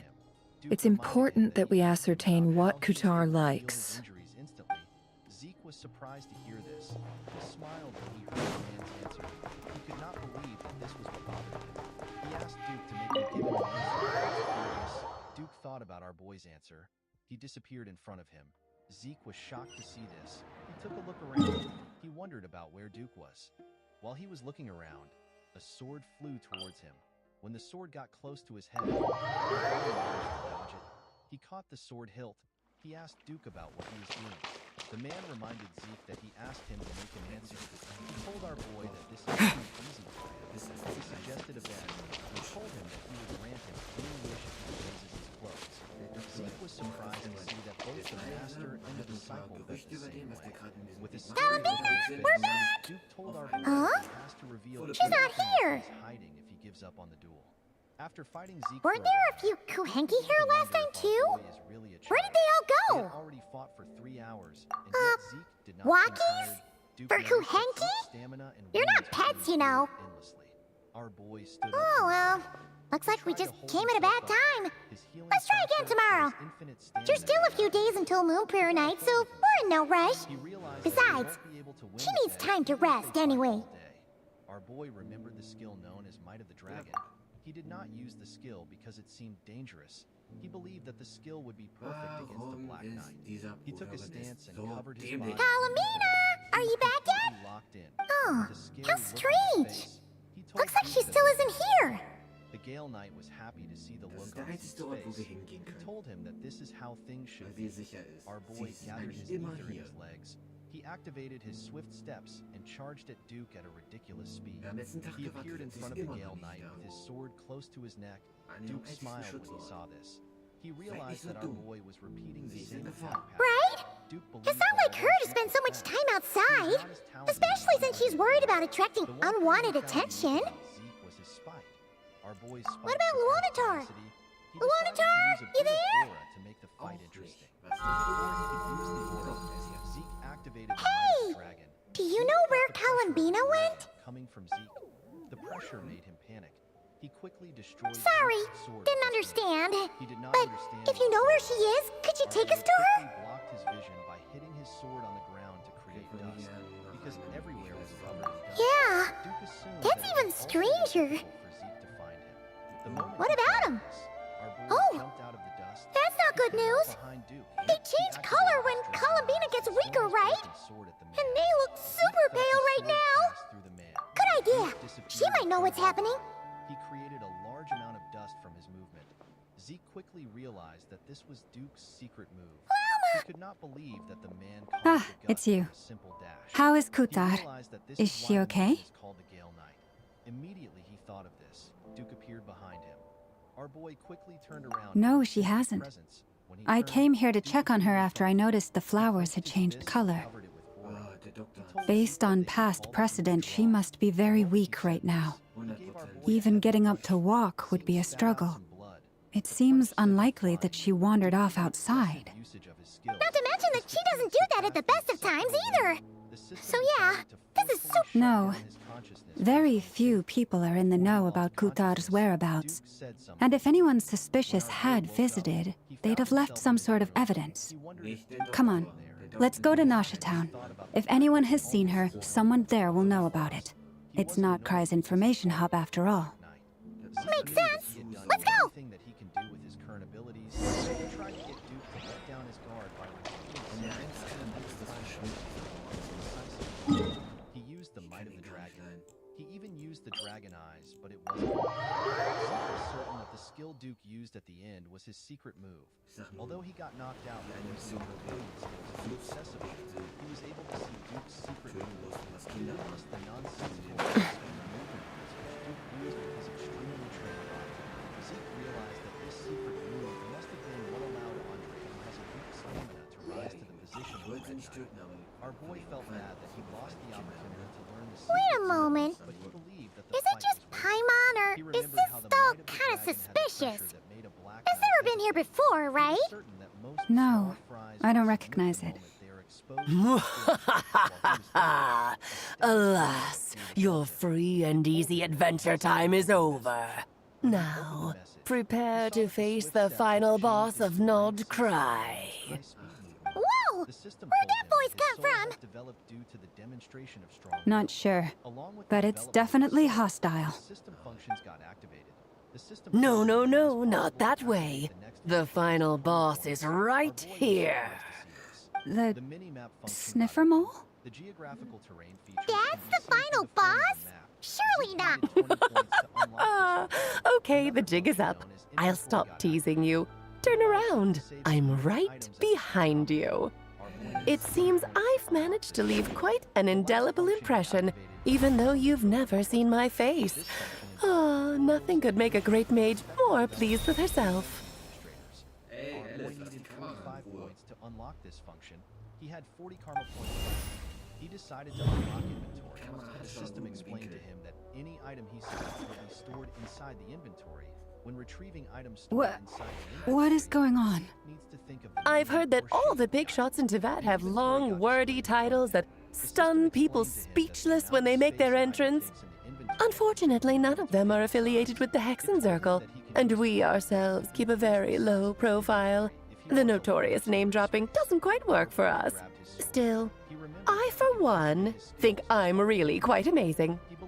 So that didn't stop me from coming up with a title anyway. He raised his sword and asked the system to save it. The moment he Alice! the claymore It's really you this time? Not a lantern or a dodo but Alice in the flesh? Oh, that's right. So, what do you think? How does it feel to finally meet me? You look like... Zeke thought that this was just like Oh, that's the first thing you thought. A little surprising, but that actually makes me very happy. Because that means that when Klee grows up, she'll be just as stunningly beautiful as her mother. So she's a friend of yours? Kind of. This is actually the first time we've seen her in person. I see. Madam Mage, that was, quite a powerful entrance. I certainly won't be forgetting it anytime soon. It's okay, Lauma, don't force it. Paimon will do the honors. This is Alice from the Hexenzirkel. She's a friend of ours. And of Arcus, too. That's right. She's a good person, just kinda unpredictable. Well, what is the human heart if not unpredictable? Hmm? If we could not do as we please, how would we differ from machines? I am Lauma, Moon Chanter of the Frost Moon Scions. It is a pleasure to meet you. Oh, I know. Before you got here, I spent a good, 15 minutes getting up to speed on Nodcry's present situation. In other words, I've read the whole in the last episode part, so we can skip the pleasantries. Fair enough. Well, Miss Alice, I can already tell that you have quite a unique personality. He'll get used to it. Paimon sure is.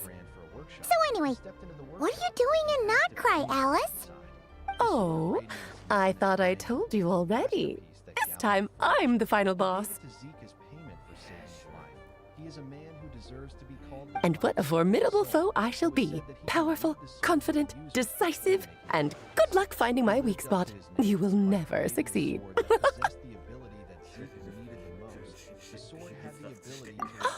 Oh, drat! My one weakness, and you found it in an instant. Fate has been dealt a devastating blow. Thus falls the great Dodo King. Why are you playing along with this nonsense? For funsies, of course. What's wrong, Paimon? Are you disappointed in me? Am I a gigantic letdown? No, it's just... you seem like a busy lady. And this is the one time you've shown up in person. Paimon figured it would be for something more high stakes than just goofing around. You're quite right.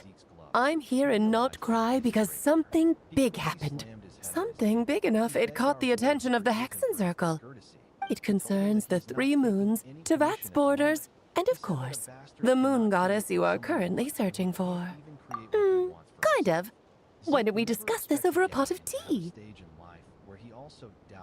My main reason for coming on this trip to Teyvat was, of course, to have some fun. But I do technically have a job to do as well, namely, maintaining the stability of Teyvat's borders. I'll skip over the complicated parts, but to sum it up, abyssal energies are all that lie beyond Tevat's border, we'd find ourselves in a real pickle if they ever made it through. And the phantoms you've been seeing are a sign that the border has been disturbed.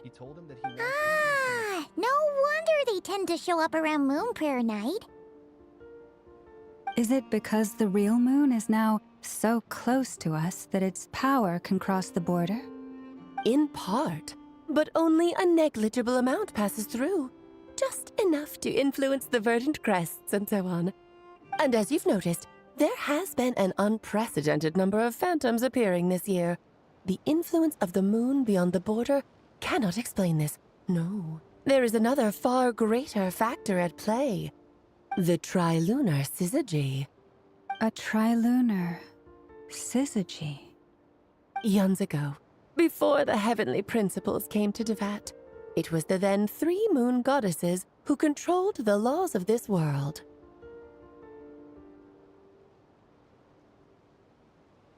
Oh, that's exactly it! The 3 goddesses split these powers amongst themselves, promising never to consolidate them into one singular body. This was meant to keep the world stable. But, fast-forwarding to the present, the eternal moon's marrow is with you, while the iridescent moon's marrow, which should never have appeared in this world, has been retrieved. Add that to the presence of a moon goddess in the flesh and... the power of all 3 moons is gathered here in Notcry. There hasn't been an event like this since the War of Funerary Flame. And it's having a noticeable effect on Tevat's borders. Because I wish to give my darling daughter a peaceful, sunny environment to grow up in. Is that a good enough reason? Kinda sounds like you're dodging the question, but it does make sense. Well, that's one reason anyway, and the most important one. The others are a little complicated to explain. For instance, cleaning up after dearest Miss R. Albedo could tell you more about that if you're curious, but right now, I have a more important question to ask you. Why are you collecting the moon marrows?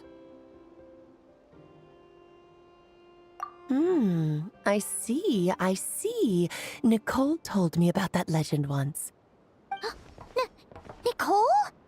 You mean Mage Anne? Oh, so you remember. Yes, of course.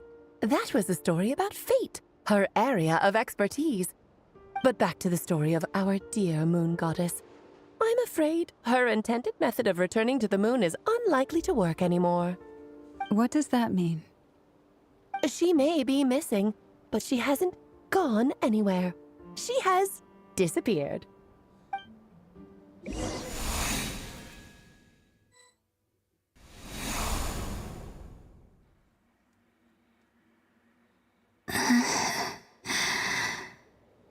My body is so heavy.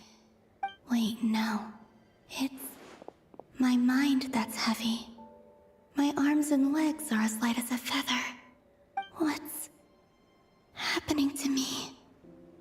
I feel drowsy, like I've been asleep for too long. Is it daytime or nighttime? Is the moon out? I think I'll go for a walk.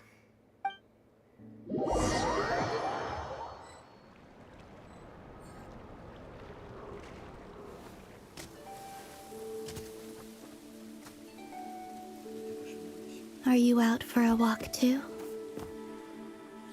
Huh?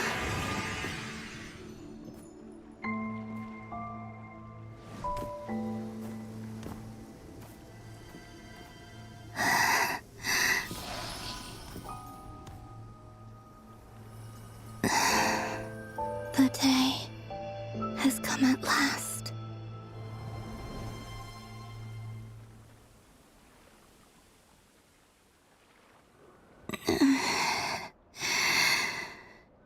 Have I grown so weak that I can't even sustain my physical form? But Moon Prayer Night is nearly here. I was so close to returning home. Death is near. Is this it ends for me. Will I return to the moon after I disappear? Or...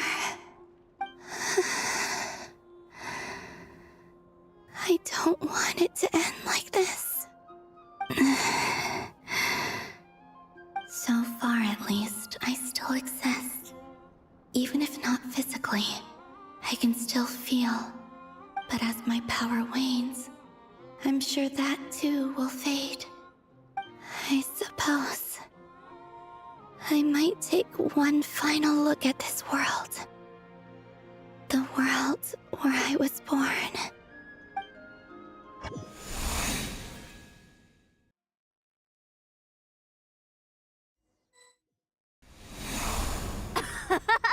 Come on! Come on! Wait for me! The Frost Moon Enclave. How much it has changed since I was born.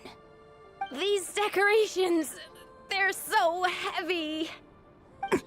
It's times like this when you kind of wish men could be priestesses and acolytes. How fascinating. I've never had the chance to be privy to people's private lives in this way. In the past, people would get so solemn and serious the moment I showed my face. Like they were frozen stiff. Karina, Lametti, it's time to eat. Coming.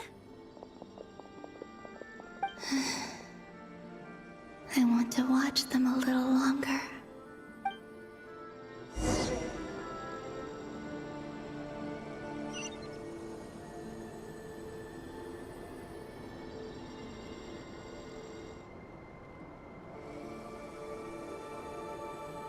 So just fill these balloons with air, right? Yep. Try a couple now to test things out. The rest can wait till Moon Prayer Night. Think fast. Rita! Teasing an acolyte of the Frost Moon Scions? Surely that's a punishable offense. Take this!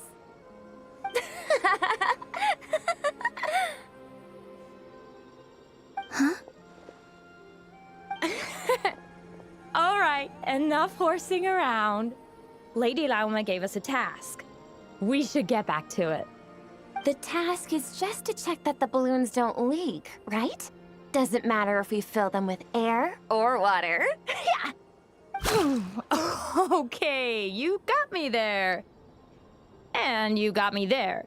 But still, we can't use all the balloons before the festival even starts. We won't use all of them.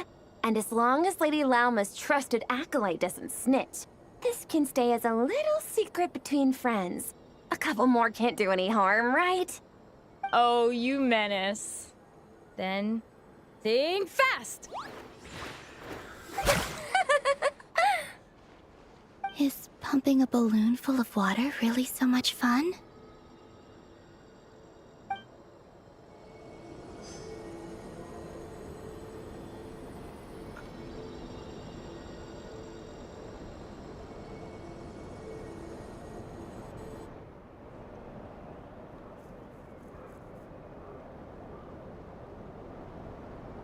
I'm sure you're both tired from playing all day. Come on, eat up. A plain, humble meal. That has always been the way of the Frost Moon Scions. Huh? How come Lametti got a midsummer berry dessert? Oh, I always get Lockaberry. I don't mind sharing. You can have a bite of mine if I get to have a bite of yours. Hmm? They're sharing food? I've never shared food with anyone before. Even at the Harbinger tea parties, everyone just ate off their own plate. And when I couldn't finish my food offerings from the Frost Moon Scions, they'd leave the leftovers out under the moonlight for the animals to claim. Hey! That was 2 bites! Oh, then you can have another bite of mine. Oh, you too. Oh, don't fret now. Here, have some of Granny's too. So this is what it means to be family.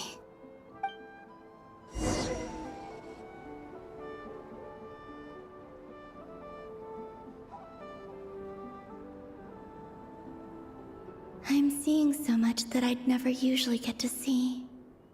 They'd never act like this when I was around. It's nice, being able to just watch people in peace in these final moments. What a rare opportunity. I think I'll go take a look around Nasha Town, too. Maybe the Traveler will be there.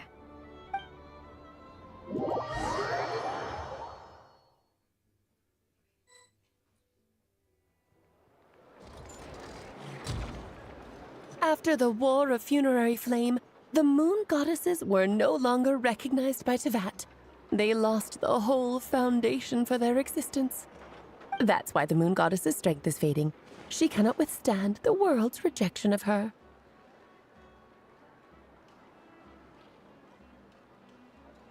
To be more pedantic about it, the Moon Goddesses did something to offend the heavenly principles, and that's why they were ousted. Something of a recurring theme in Teyvat's history.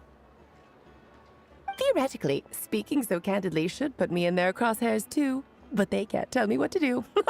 I'll say whatever I want. Anywho, the Moon Marrow energies were but a drop in the bucket for her, and that battle against the Ray Hair of Solnari only weakened her further. Fortunately, it happened close enough to Moon Prayer Night when the Kuvaki concentration here is high. That's the only reason she managed to survive this long. What do you mean, fortunately? You said she disappeared. We're too late.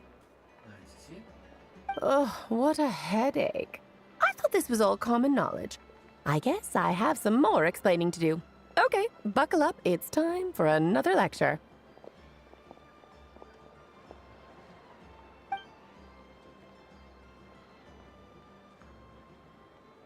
Now, I said earlier that the Moon Goddesses lost the foundation for their existence.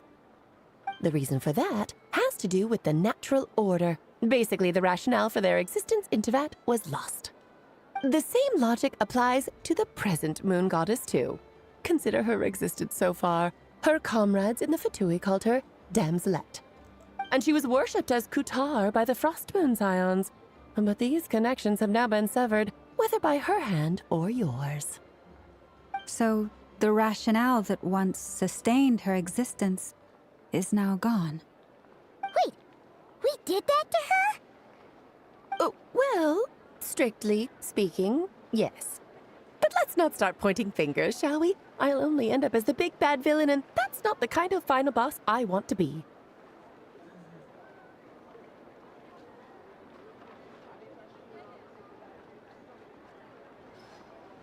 Of course I do. I'm only the greatest mage in the whole entire world. Now, if you wish to find your Moon Goddess, there are two problems we need to solve. Firstly, we'll need to strengthen the connection between her and Teyvat, at least enough to sustain her until Moon Prayer Night. Strengthen her connection? But does that mean I'll have to rally all the Frost Moon faithful behind this? I'm afraid a bygone faith and a former home won't be of any help to her now. Do you know her name? Her name? Oh, yes. Names are very important things. A name is a fundamental concept that anchors one's entire existence. Then your first job is to find it. As a Moon Goddess, I'm sure she must have a name she identifies with. Neither Columbina nor Kutar is her true name, and she's never really accepted either of them. So, finding out her real name is enough to sustain her existence? Yes, I know it sounds like a small step, but every journey begins that way. So for now, that's all we need to focus on. The second problem is with her plan to use the Moon Marrows to return to the moon. Unfortunately, piercing through the false sky will take an enormous amount of power. Given her current condition, she won't be able to provide anywhere near enough power, even if she recovers her physical form.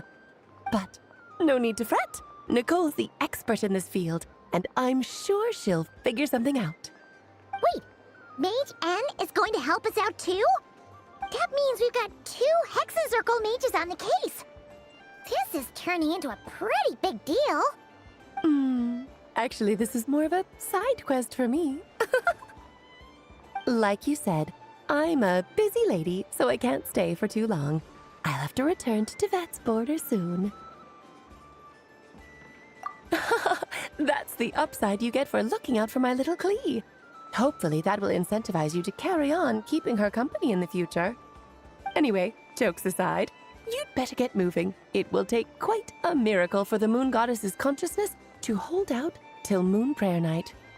Oh, I suppose I might as well tell you where Nicole is before I leave. Off you go now.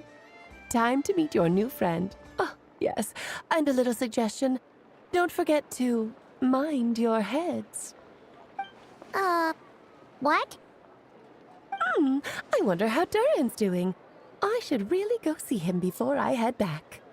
You really are super busy. I most certainly am.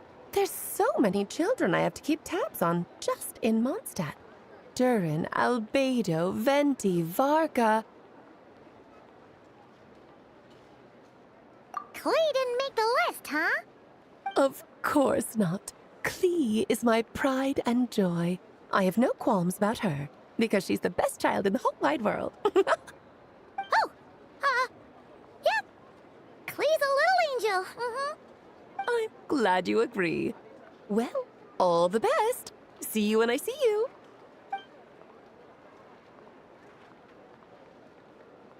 She left in a hurry. Yeah. She didn't pack up her stall. Should we handle it for her? I must say, I'm now very curious about her daughter. Klee, wasn't it? What's she like? That's a long story. Come on, we'll fill you in as we go.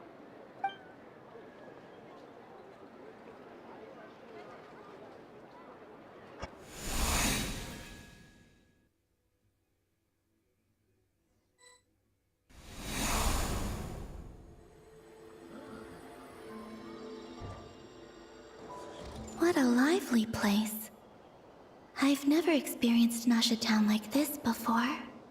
Hey, you old geezer! Your hammer's rusted through! Who are you calling old geezer?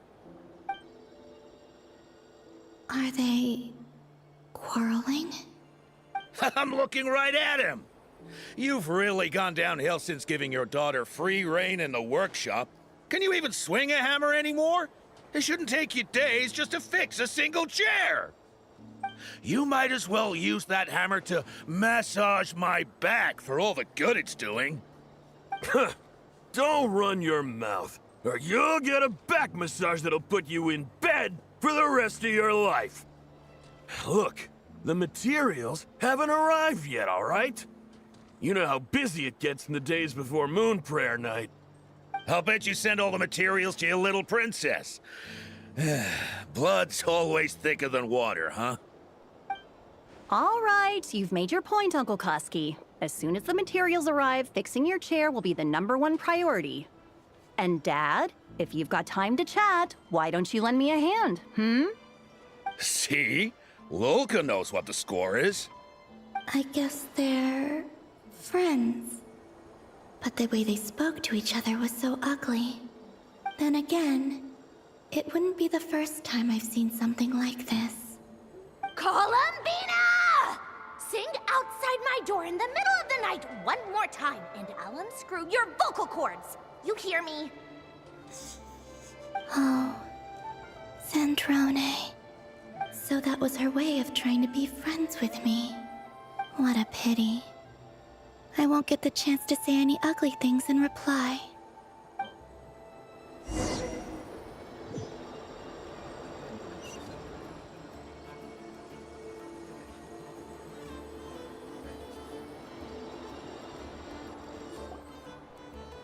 Hey, have you decided what to give her for Moon Prayer Night?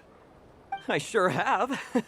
She's gonna get the surprise of her life when she's least expecting it. Then I'll whip out the ring and pop the question. The surprise of her life. What a fun turn of phrase. Cool, I get the picture. You can spare me the gushy details. Ooh, looks like we have a customer. Hello there, ma'am. Would you like some Moon Prayer Night candy? Huh? Is he talking to me? Can he see me? Here you go. Oh.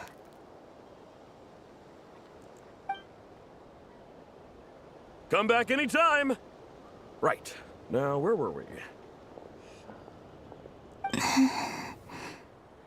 I don't know why, but I still held out hope.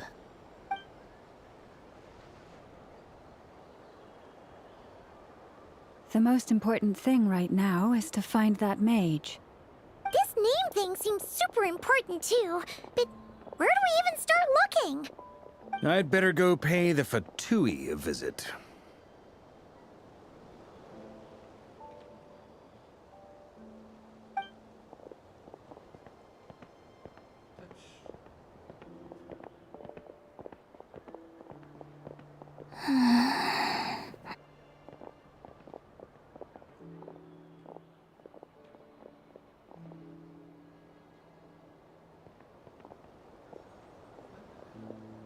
Columbina?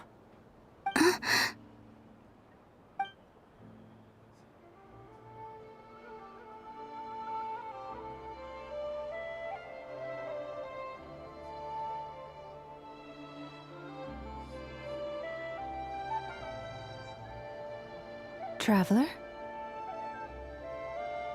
Let's go! This is no time to be spacing out!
Where are they going?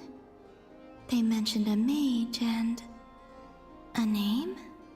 So, Mr. Varka, are you acquainted with this Nicole? Or should I call her Mage N? Ah, not really. We've never met, though she has come up in conversation. From what I've gathered, Alice kinda took Nicole under her wing. Taught her how to speak in a more ladylike fashion, that kind of thing. Huh. Hard to imagine Alice as an etiquette coach. Yeah, Alice is a larger-than-life personality, I'll give you that. But then again, that's why she's able to draw such an eclectic mix of people into her inner circle. If I remember correctly, being an interesting person is actually one of her main entry requirements. So, if you ever wanted to join the Hexenzirkel, I'm sure you'd both be eligible to apply. Hey! Don't go around making promises on Alice's behalf! I wouldn't dare. I'm just trying to paint a picture of the Hexenzirkel for you. Okay, sure. Anyway, since none of us have ever met Nicole, how are we supposed to find her? We can't just go up to every woman in sight and ask, "Hey, are you Nicole?" Maybe something she's wearing will give it away? Like, a windbloom pinned to her chest or something. Wait a minute. Alice never said Nicole was from Mondstadt. Oh, true.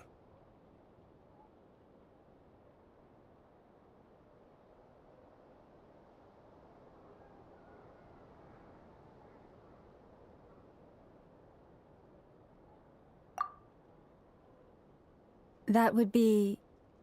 this young lady, then?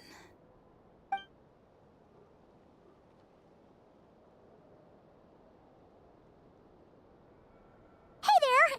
Sorry to disturb you, but... are you Miss Nicole? Varka, Knight of Boreas of the Knights of Favonius. Alice might have mentioned me before. Ah! Have we got the wrong person? Sorry. Well, this is awkward. When I shook my head, I meant, no, Alice hasn't mentioned you before. Huh? Where is this voice coming from? My apologies. For certain reasons, I am unable to speak. This is the only way I can communicate with you. It might take some getting used to, but I hope you can understand. Hey, it's fine. I'm more shocked by the fact that Alice never speaks about me. I mean, As for you two, we have crossed paths twice before, but it is nonetheless a pleasure to finally meet you. It's really you! Thanks for all your guidance in the past! You're quite welcome. This time, things are different. We have reached the unwritten pages of the story. You might say that we stand at the crossroads of fate.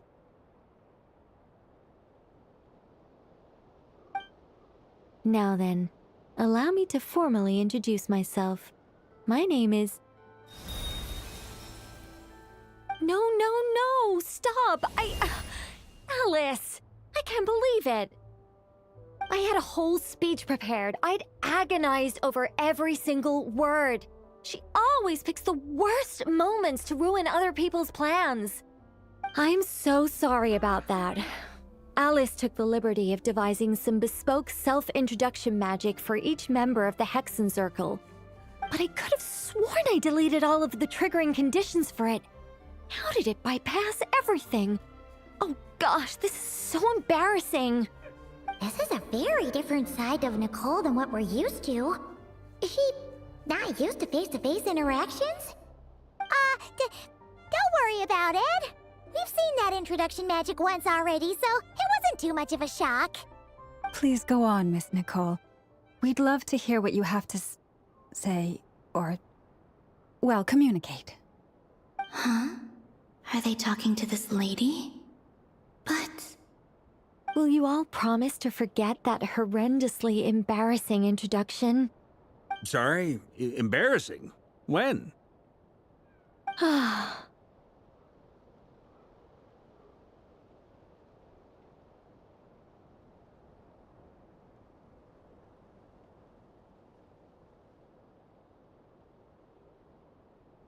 Yes, my name is Nicole, and I am one of a very few angels who have retained both their preferred form and their power.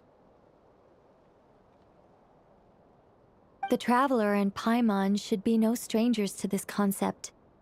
There is another of our kind in Natlan. They call her the Lord of the Night. Right! Paimon remembers her! Yes. Well, I have retained more of my power than she. It's because I don't have a long-term duty to fulfill. To be more specific, no. We'll be here all day if I get into the specifics. Moving on. If I'm not mistaken, you are here because you wish to learn how one might reach the moon beyond the sky. That's right. Is that something you can give us any guidance on? Yes, I do know a way. It began with the Hyperboreans, who lived after the War of Funerary Flame. Blank looks. Maybe I should start with the background of the war. Or maybe not. It shouldn't be an issue. I'll fill in the gaps for you when we have more time. Anyway, after that war ended, the three moons retreated to beyond the false sky. The Hyperboreans were humans I once aided. they accepted the civilization and creations bestowed upon them by the angels.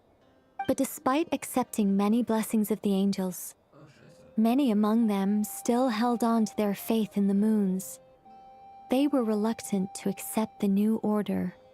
Even after the War of Funerary Flame, they sought to contact the moon goddesses beyond the sky and receive their guidance. But all three had passed away by that point.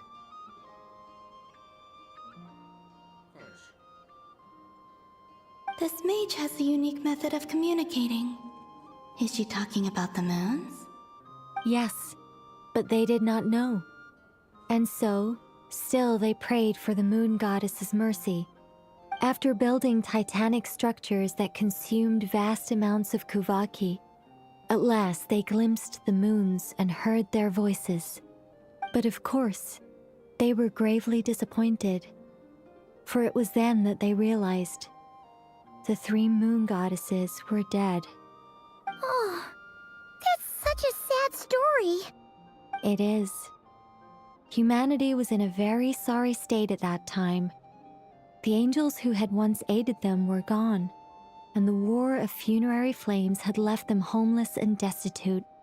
Just a second, I gotta ask. How relevant is all this history to the task at hand?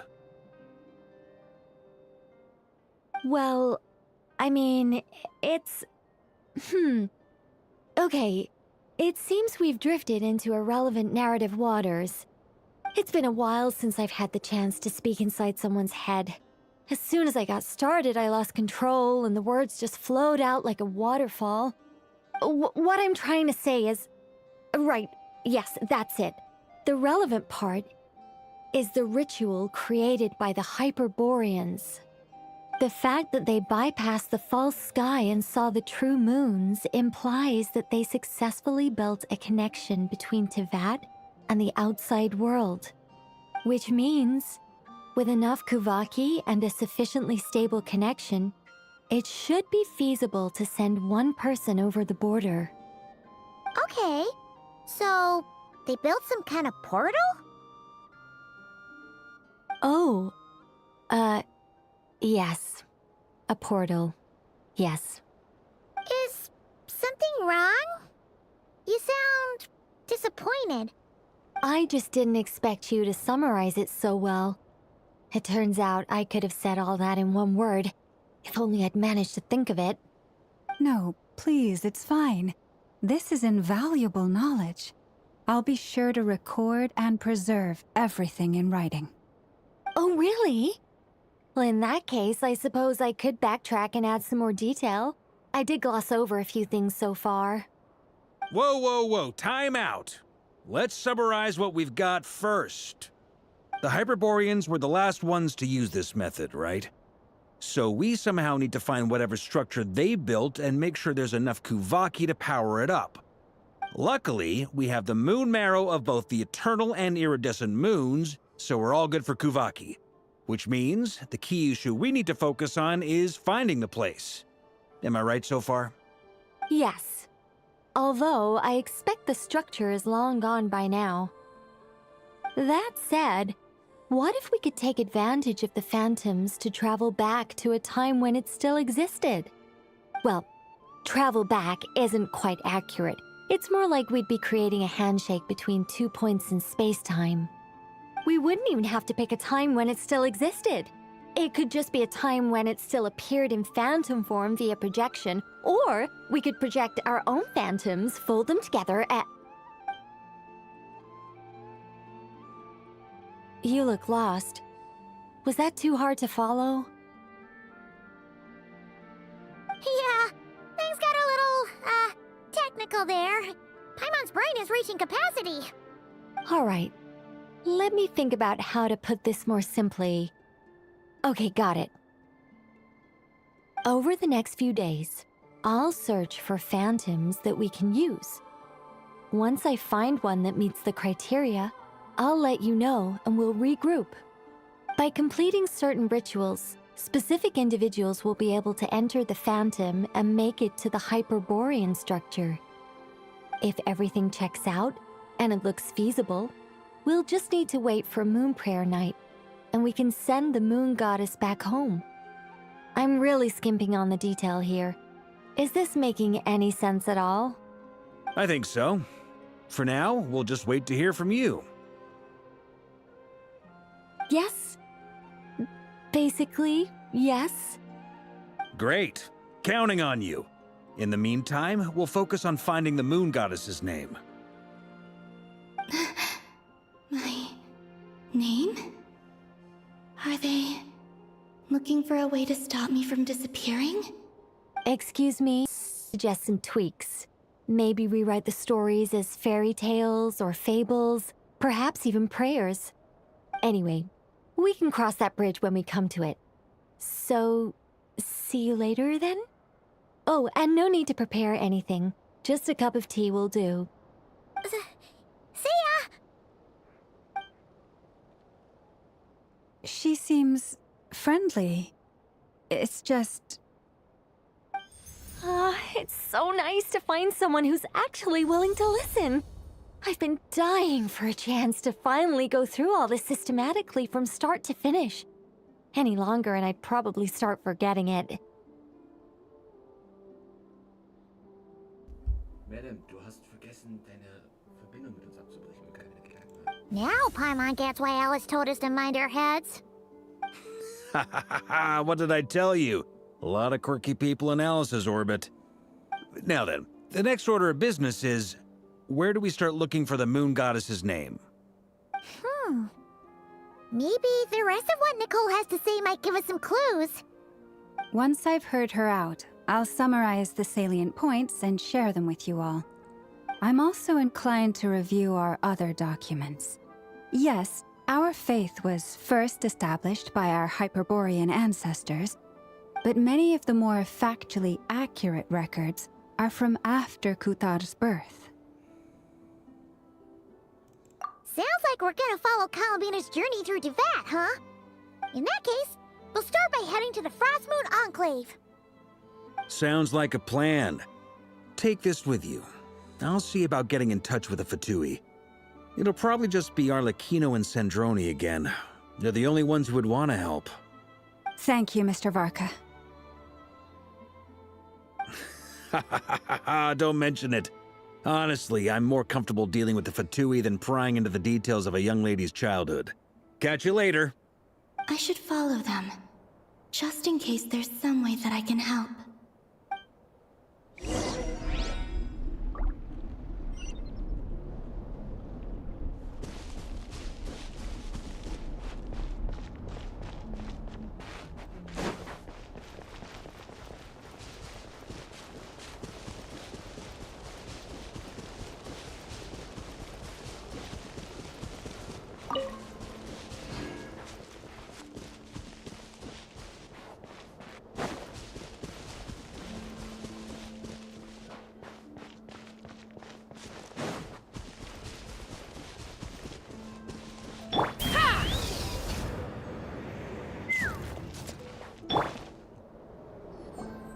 A while ago, I took the time to organize all documents in our possession that pertain to Kutar. What you see here is the material I consider reliable.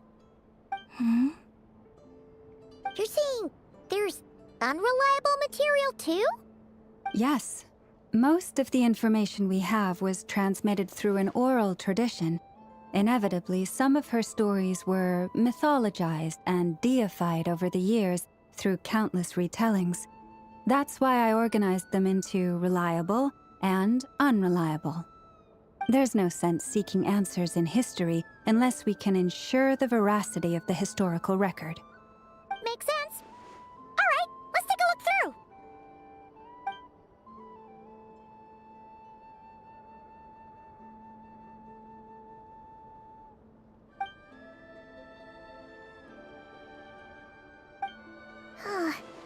Almost all these records refer to Kutar instead of Columbina.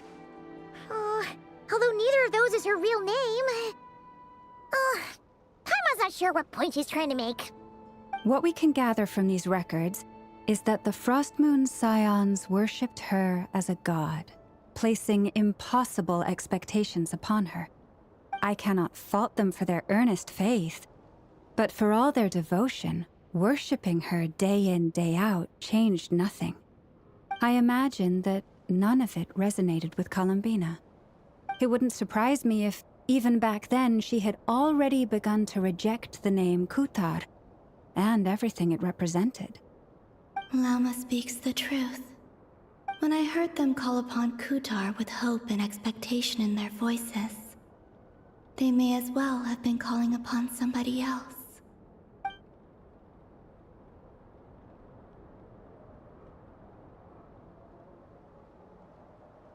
Well, that's a bit complicated. I looked at the level of detail, perceived authenticity, prose style, and how realistic their portrayal of Kutar seemed to be. Amongst the Frostmoon scions of today, only I know of her existence, and I alone have spoken to her face to face. As such, I know that there are certain things she simply would never do. That being said, I have sensed some changes in her lately. Changes? Me? Oh, seems like this is getting us nowhere. Oh, for what it's worth, why don't we check the unreliable sources too? Sure. Give me a moment.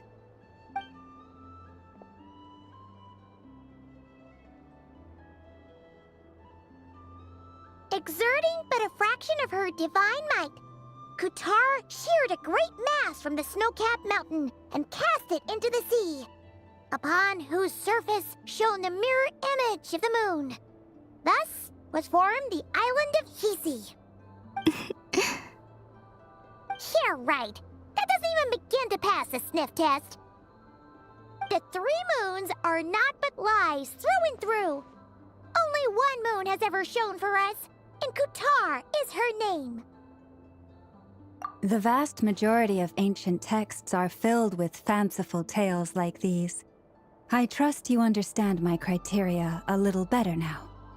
Kutar did not speak, merely gazing into the distance in silence. And where her gaze landed, this was her prophecy. Clearly, whoever wrote this text never even met Kutar.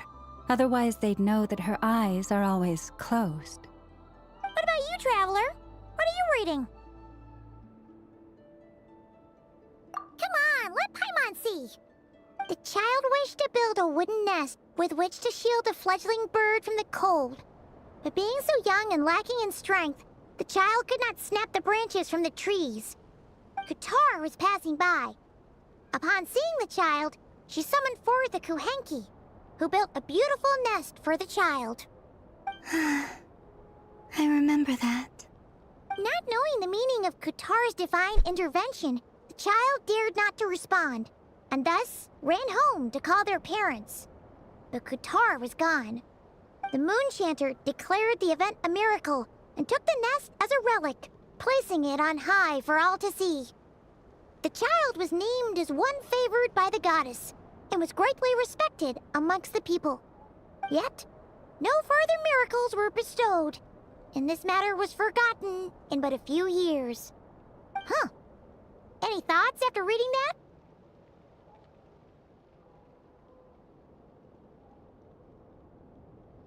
Yeah. Columbina probably just wanted to join the kid in making nests. Ah. I'd originally considered this a fabrication, because Kutar did not perform any similar actions in subsequent records. But now that I think about it, it does seem like something Columbina would do. It's just that... She didn't know how other people would interpret her actions. She was probably worried about making things difficult for people. And so, she gradually stopped joining in. Yes. Oh, that's so sad.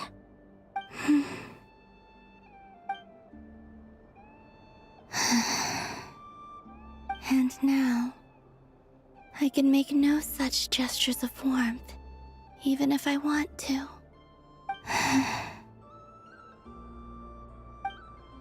Still no name. That's a bit of a shame. But we did learn some interesting stories. That's gotta count for something. Barca said he was gonna set up a meeting with Arlecchino and Sandrone, right?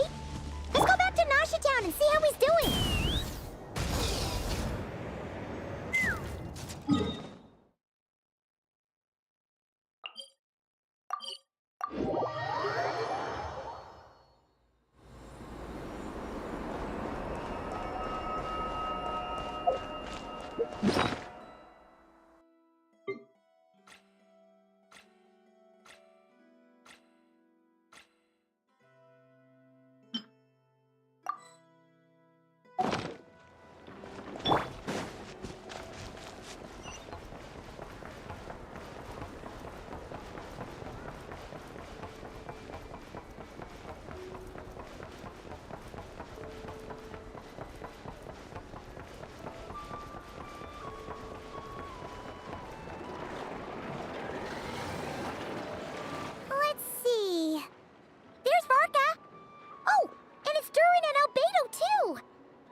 I convinced them to stick around a little longer. We were all waiting on people, so I figured having a little company would help pass the time. Ah, so you've been waiting for us? Does this mean that you've already arranged things with the Fatui? Sure does. Now you're back, we can go meet up with them together. How'd your investigation at the Frost Moon Enclave go? Well, we didn't find out Columbina's true name. But apart from that, it went pretty well. Aha, just as well that I didn't tag along then. I'm sure our moon goddess wouldn't want every man and his dog knowing all about her private life. Still, desperate times, desperate measures, I guess. Someone had to do it. So, Varka was waiting on us, but what about you two? Are you waiting for Alice? Oh, no. We already met with her. We discussed that experiment I mentioned to you last time. Oh, and she also handed me this communication device. She also handed me this communication device.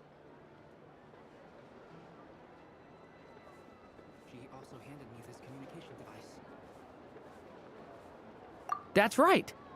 I understand she informed you about the relationship between the phantom phenomena and Tevat's borders, yes? She wants me to help her with some more experiments on that front. She said that she'll contact me through this device with more information. Ah, I see. Following instructions and making observations. Pretty common research method. Takes me right back to Albedo's lab. Wait, then who exactly are you meeting? Someone you know. Albedo's met him too. But I don't think Miss Lauma or the Grand Master have been introduced. Introductions are overrated, especially in cases like this. It's you! So, it's not like the academia has prohibitions against going abroad. Also, I applied for leave. I've been writing to Hat Guy since obtaining a human form. I've already brought him up to speed on everything that's been going on in Nodcry.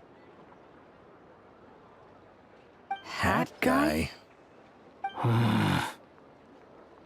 Turns out, I actually have heard that name before. Oh? Then why did you react the same way I did? I only knew the name, not the fella. But since we're all here, let's do some introductions for what it's worth. I'm Varka, Grand Master of the Knights of Favonius. Lauma, Moon Chanter of the Frost Moon Scions. And I'm a Driosh from the Vahumana Darshan of the Sumero Academia. Hat Guy. Good to see you again, Mr. Guy. I believe we last saw each other on the boat ride here.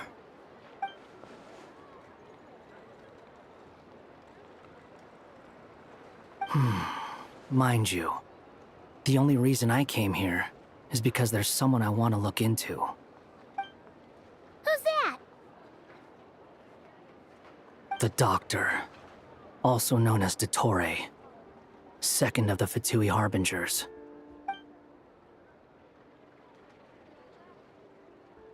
From the tone of your voice, it sounds like there's bad blood between you. I was reviewing our archives, and noticed that a lot of information about him was missing. Left a bad taste in my mouth. That's all there is to it. Dottore, or Zondique, as he was then known, once studied at the Academia, but he got kicked out before he could graduate.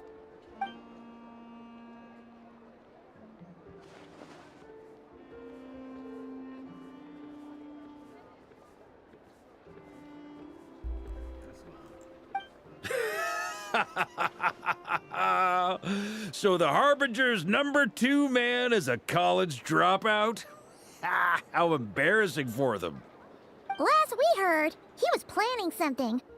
We actually heard that a few times before, even coming to Notcry. But we haven't seen a trace of him since we got here. He only appears when something interests him. For all we know, he might have left already. But the fact he did something here at all is worth noting. It'll fill a couple extra lines in his file. Why does it sound less like a file you're writing and more like a criminal record? Anyway, we were just about to meet 2 of the other Harbingers. Want to come along? You might learn a thing or two about him there. Sure. Even though they're Harbingers, well, they're old acquaintances of ours, so, you know, when you talk to them, try to be... I got it. The Frostmoon Scion's relations with the Fatui remain tense. Forgive me if I do not attend. In that case, we'll continue assisting Miss Alice with her experiments. Good stuff. Everyone's having a fruitful time. All right, we better get going. I'll lead the way.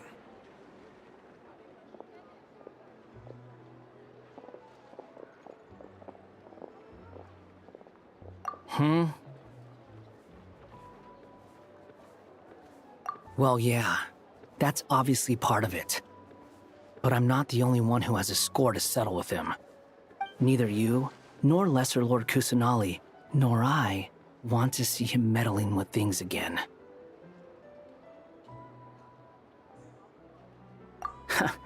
What's the hurry? Don't worry. Pigeons always know which way home is.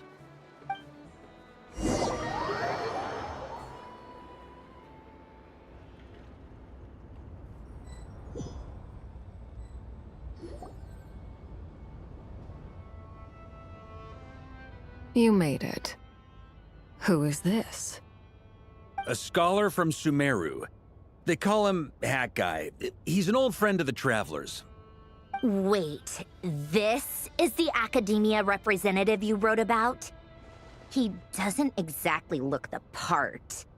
I believe this will prove my identity.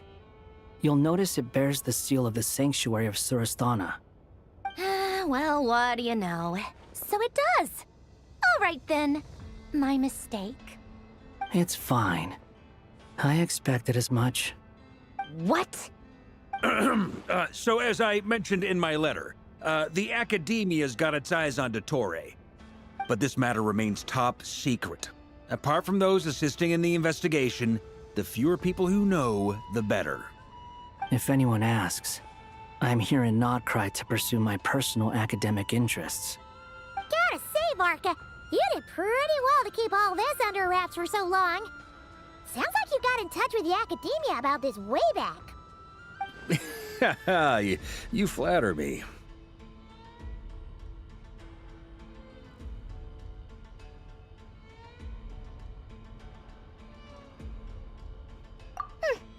Where do I even start?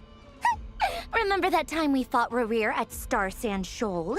He sure let me have it then, didn't he? I'll bet Dottore had that all sketched out, with me as his convenient little pawn.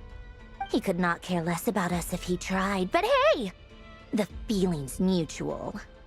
Does Dottore really strike you as the sort who values his relationships with his colleagues?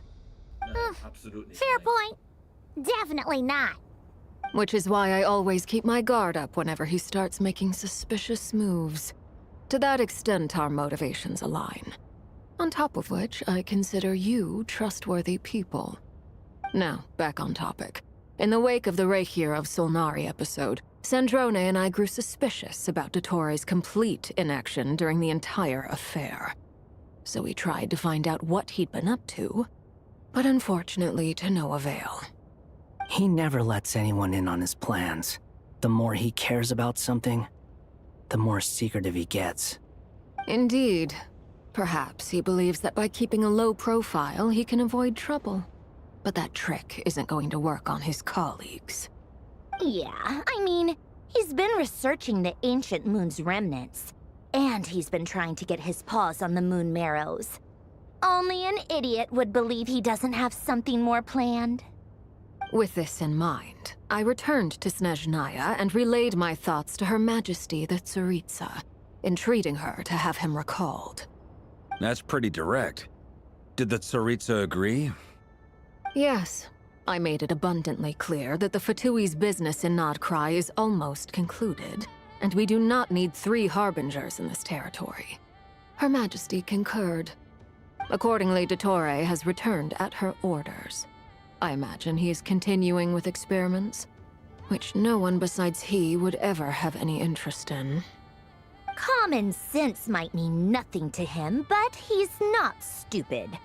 He knows that no good can come from opposing the Tsaritsa. Smarts alone won't get him all the way. He needs the Rooster's resources and Regrator's Mora, both of which the Tsaritsa can strip from him by waggling a finger. But doesn't he have a track record of publicly following orders while going against them in private? He probably has it down to a fine art by now. Wouldn't put it past him.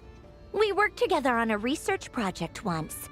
Only briefly, but it was enough to show me that we're fundamentally different people. He has no interest in doing things methodically, stage by stage. His thoughts jump all over the place, and the moment his curiosity is satisfied, or he gets the results he wants, he disappears. The only similarity we share is that, once we set our minds on doing something, we will see it done, whatever it takes. Oh, we definitely saw some of that in your battle with Rerir. You got so competitive. Ugh, do not remind me. Then I believe we all concur. Dottore will not simply give up. Fantastic. Now this is turning into a whole day of unpleasant memories. Ugh. Are you talking about the moon marrow stuff? He also strikes me as the kind of person to disregard experimental regulations, ruin all the equipment, and go way over budget. Then leave the first person he can find to deal with the fallout. Exactly. This one time, he was running some high-temperature experiment and the substance exploded. But does he care? No. He orders his subordinates to open the device so he can observe the results, which causes the gas inside to leak out. That gas was poisonous. If I hadn't been there, who knows how many people might have died. And after all that, he left while I was still cleaning up after his mess. What a waste of time, he said.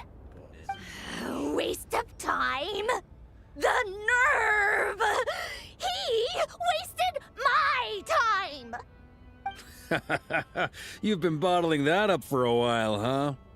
Hat guy, I must say, you seem awfully familiar with internal Fatui affairs. Especially when it comes to Dottore.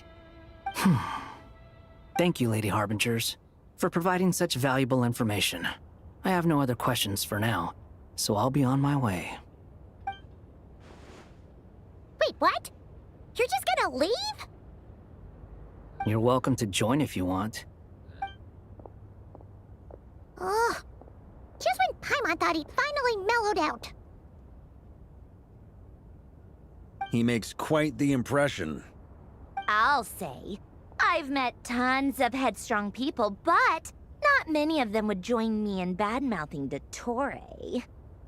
Anyway, back to the main agenda. Barca, you said that Columbina has gone missing? Or rather, disappeared. Yeah. We're working on building a connection between her and this world. The simplest method is to find out her real name. I've actually asked her that question before, but she said she didn't know. Considering our relationship, I doubt she was lying to me.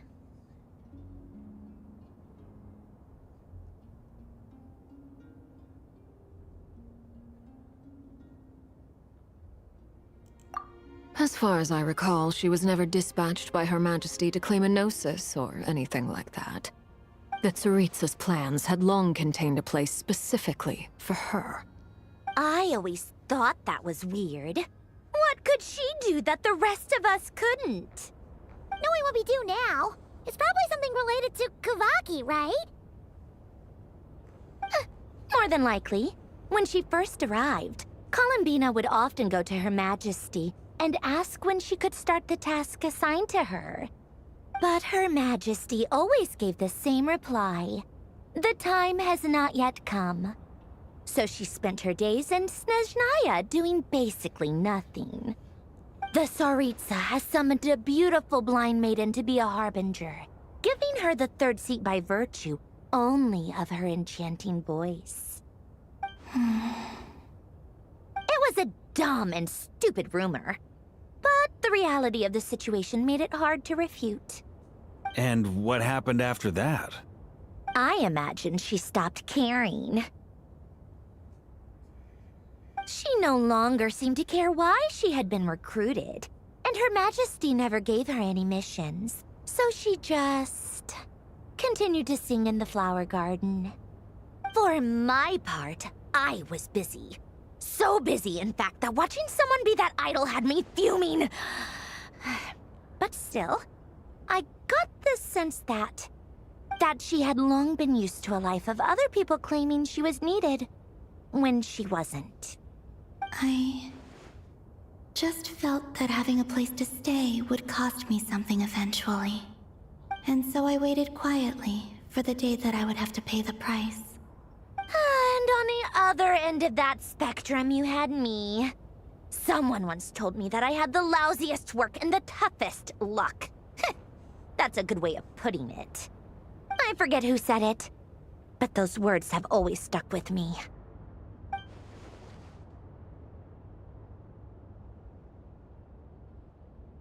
But you've done your job exceptionally well all this time.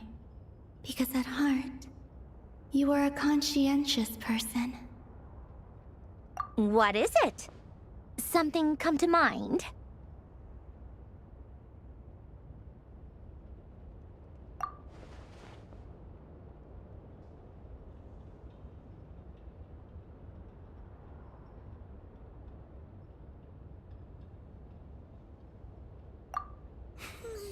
That makes sense.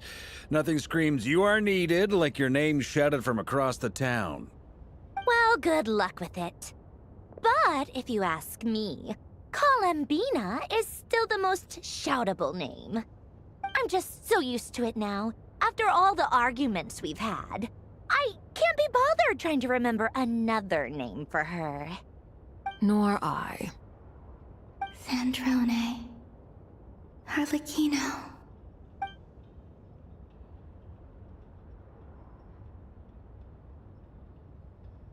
Huh! It's a Sealy! Does that mean Nicole has news for us? Ladies, I thank you for your hospitality. If the chance ever comes up, I definitely owe you both a drink sometime. I'm sure it will. You can make your own way out. Heck, you've been here enough times, you probably know your way around better than I do. Okay! Time to do what adventurers do best! Follow that Sealy!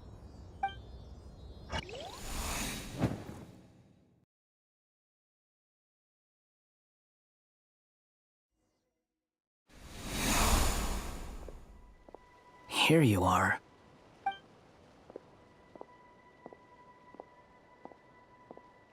Oh, hat guy.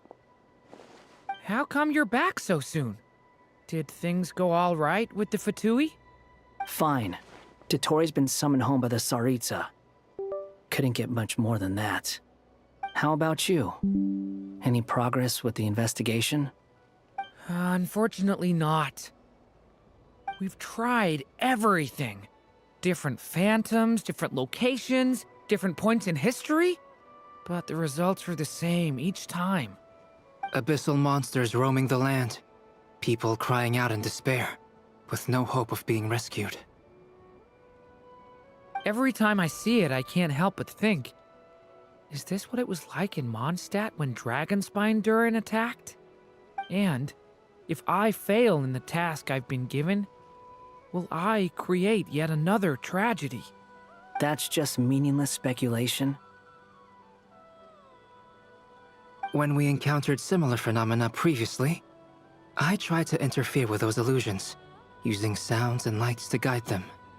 However, we could not change their fates. At most, we were able to extend their existences. The events of the past are like fate that has been written into Irminsul. There isn't a living thing in Teyvat that can escape its past. But Miss Alice instructed us to try to find ways to change the outcome that these phantoms face. It's an impossible task. Can't you just refuse? Since she asked us to do this, I feel like it can't truly be impossible. Or if it is, well, mages can make the impossible possible. I could not have been born as Durin otherwise. But you also said that your past 39 attempts were fruitless. That's true. But you're still going. Yes. After this many futile attempts, surely you realize that you're not doing this because you still believe what some mage told you. It's because you want her hypothesis to come true. It's something you wish for deep inside. So, think for yourself about what you want to do. As long as you don't believe it's futile, it isn't. Yeah. Previous experience indicates that we cannot touch the phantoms, which limits the effectiveness of our interventions. If we want to clear this hurdle, we need to break this rule somehow. Same thought here. Following the same rules means repeating the same failures. Reducing ourselves to mere playthings of fate. So you mean we need to figure out a way to make contact with them despite knowing that we can't? Yes, and I suspect that's something only you are capable of. Everything in Teyvat is logged in Irminsul, but the withering that once occurred in Sumeru was a sign that the Great World Tree was being corrupted. This corruption allowed things that should not have existed in Teyvat to appear. This is tantamount to rewriting reality to an extent. You're saying abyssal power might be able to affect those phantoms? No one's ever tried it before. If you're gonna try it, it'll take courage. And you have to be confident that you can control it. Is anyone there? Has anyone seen my daughter? She's missing. I have to find her. I hear someone inside. Spargana? Are you in there? Ah! If I can use my abyssal powers to warn him that there is danger here, maybe it'll change his decision. Maybe he'll stay away. Yes. The important thing is not the nature of the power, but rather how you use it.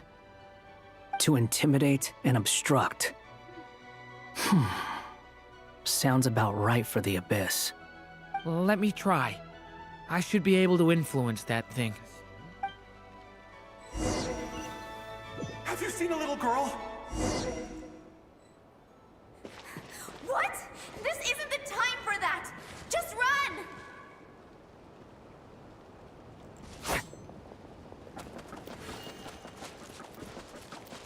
I hear someone inside. Spargana? Are you in there? Where are these monsters coming from?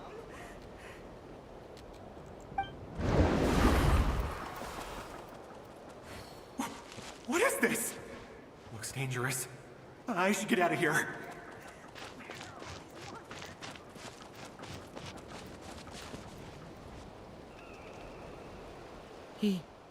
He really left. Ha! We did it! Don't celebrate too soon. Follow him. See what he does next.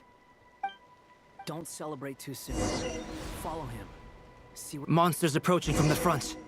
You need to stop them and create an opportunity for him to hide.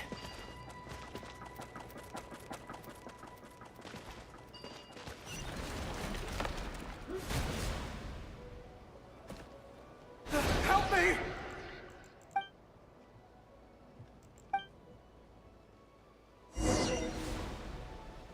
Monsters approaching from the front. You need to stop them and create an opportunity for him to hide.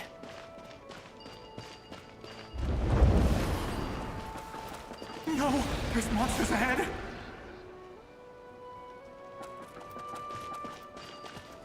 Wait, is that the barrier I saw earlier? Why is it appearing now? It's as if someone's controlling it.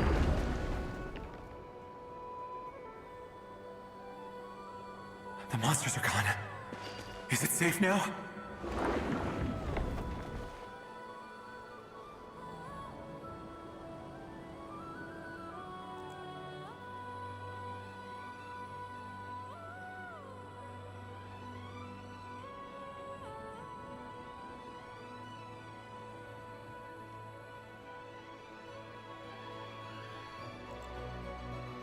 The barrier's gone too. How odd. Anyway, I guess I'll keep going. Quickly, let's keep up.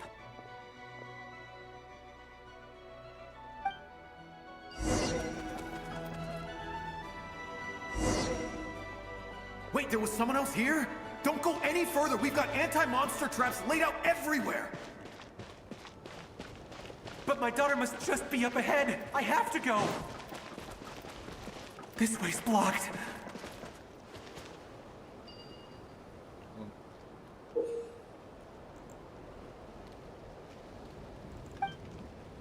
We might be able to use the explosives over there, but we need to take care not to hurt him.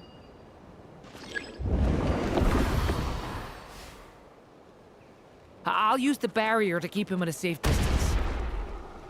This barrier seems to be helping me somehow.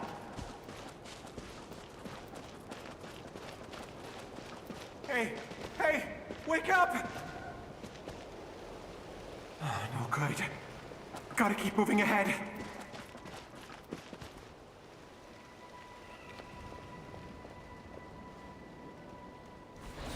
So many monsters!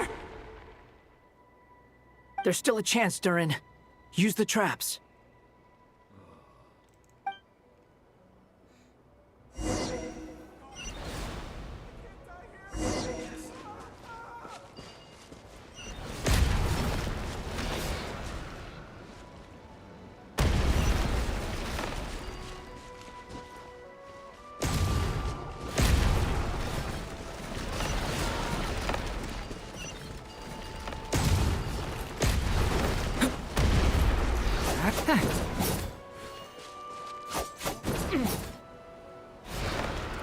Help me!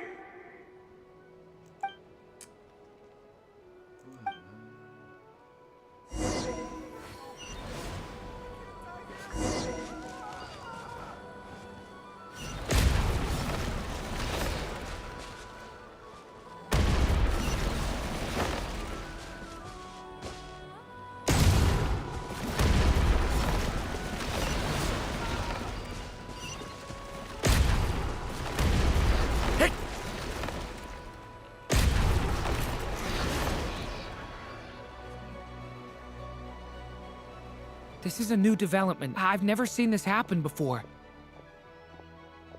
We might just be able to save this person.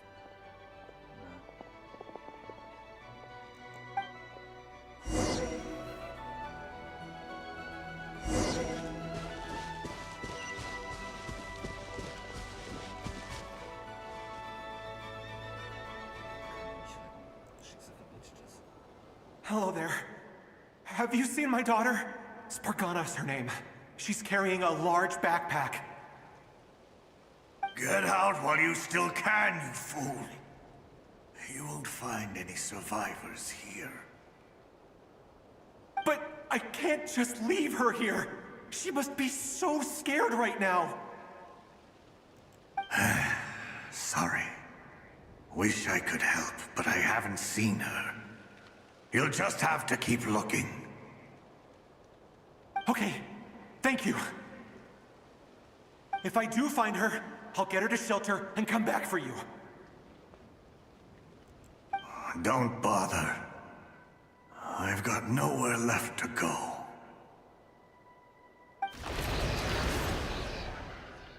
What's that noise? Monster! No, if he goes inside, he'll be walking into a trap. Let's try this once more. This time, we have to stop him.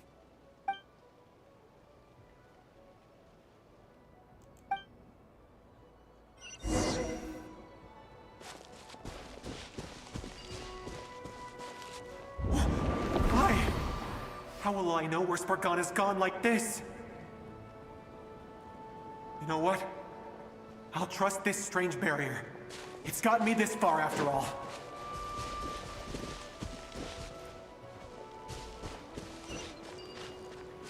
What? What's this? Spargana, are you there?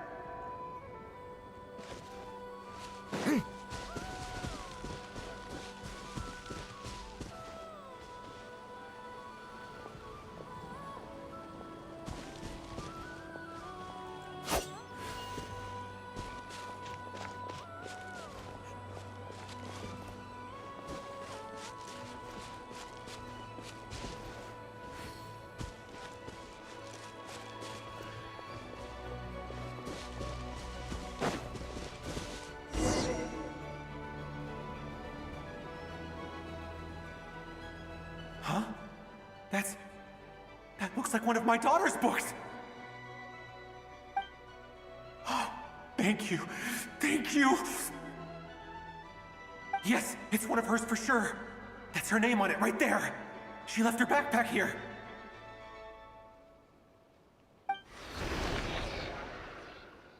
Durin, just like last time. Use the explosives.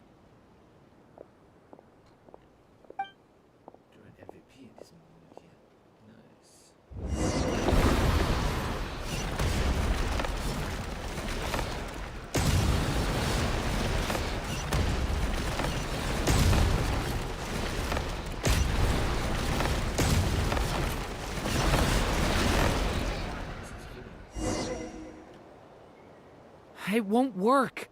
There's not enough left. If he makes it in, he'll die. But then, this clue could be the key to him finding his daughter. It might not be the only one. Better he misses that clue than loses his life. I guess so.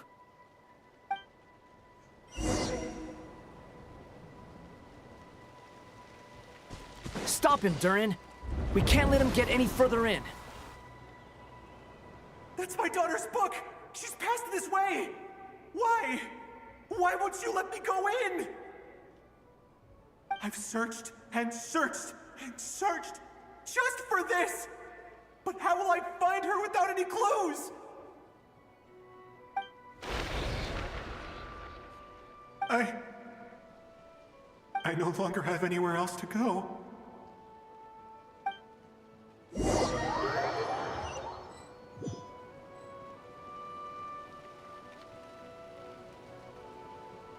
I'm sorry. I'm so sorry. He refuses to go anywhere else. Whether he opens this door or not, all that awaits him now is death. We couldn't change his fate. Albedo? Hat Guy? Let's try one more time. I don't know how we're gonna do this, but I don't want to give up either.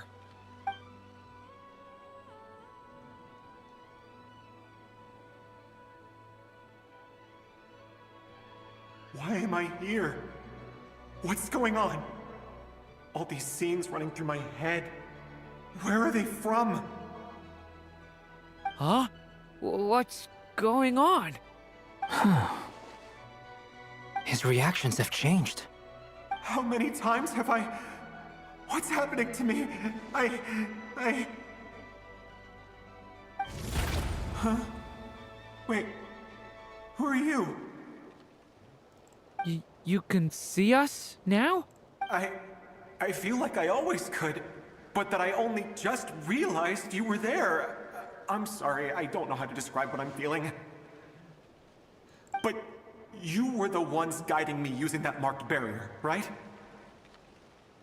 I haven't done anything yet, but those monsters, those deaths, they feel like memories.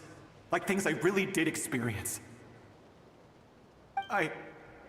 I won't find my daughter. In fact, I'll ultimately die trying to find her. Isn't that right? Well, no, it isn't.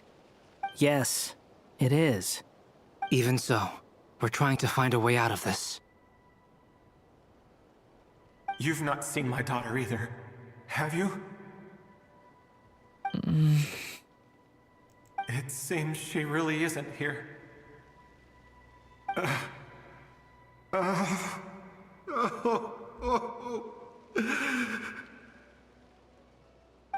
I'm sorry we couldn't help you. I'm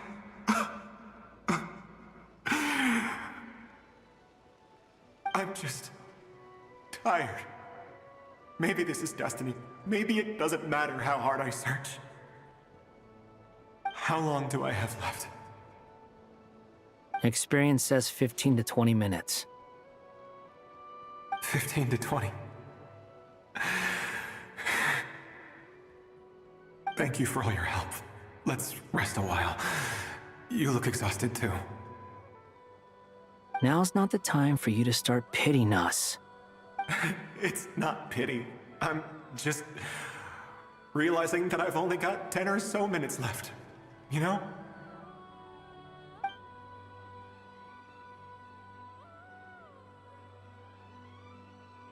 You say you're from Mondstadt, yes? A place with windmills, where people enjoy limitless freedom? And you're from Sumeru, where they've built an academy into a giant tree? Yes. It seems you've never heard of either place. Those names are unknown to me, I'm afraid, yes. Have you heard of Hyperborea? I have, but I heard that it was destroyed in the distant past. I see. That was where my ancestors once lived. What about Delphi Pytho? Was it later rebuilt? I've never heard that name. Then what about Sal Vindagnir? I have seen that name on stone tablets on Dragonspine. But I'm afraid the only things left of that place are its ruins. I see. Sure enough, there was no way to turn this around, huh? I'm sorry. I was the one who asked to chat, but it seems like we're too many ages apart. There's barely any common ground to start from. It's all right. We did hear something new, at least. From how you speak of your lives, things must be going all right for you, I guess. They are. Mondstadt is a place of freedom and happiness. There's a lot of good people in the church and the Knights of Favonius, and even outsiders find that it's an easy place to feel at home. We have festivals a few times a year. Everyone gets together to drink, sing, and be merry. Sumeru is a lot more uptight. Not really the kind of place where you can relax. It's a nation fraught with problems wherever you look. But if all you want in life is to seek knowledge, I guess it's pretty much paradise. That's wonderful. In other words, after this all-devouring black tide passed, humanity did not merely avoid extinction, but rose to build prosperous civilizations anew. I mean, I can see you all right now. That must mean the future isn't a total mess, right? That's true. Well, time's almost up. Let's part ways, I think. Might be best if you don't waste too much time on me. The chances are slim, I know, but I'd like to spend these last few minutes looking for Spargana. If things work out, I'd love to tell her about what I've heard. May we meet again. Well, or not, most probably. In that case, may your wishes come true.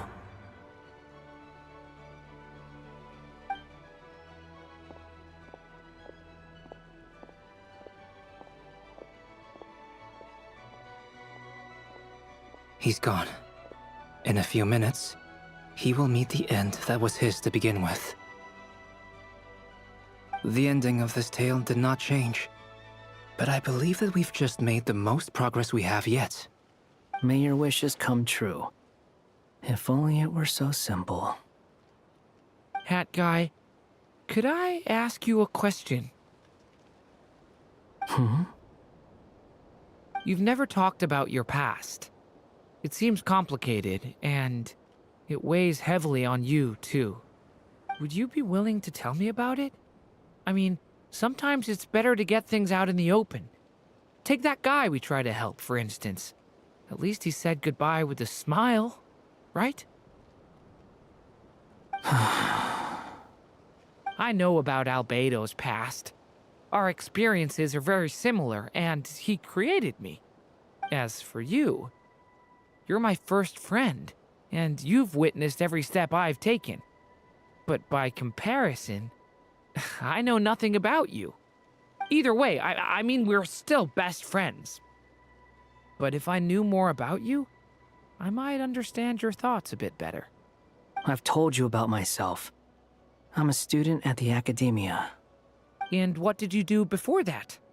Prepared for the entrance exam? All right. If you really don't want to talk about it, I won't press you any further. I was a puppet built from the branches of a white tree, using technology left behind by the Conrian schools of mechanical engineering. A white tree? You mean an Irminsul tree? Yes. A branch of Irminsul that was once connected to the main tree. So you had a human creator too? Yeah. But my creator abandoned me after deciding that I was a failure. After that,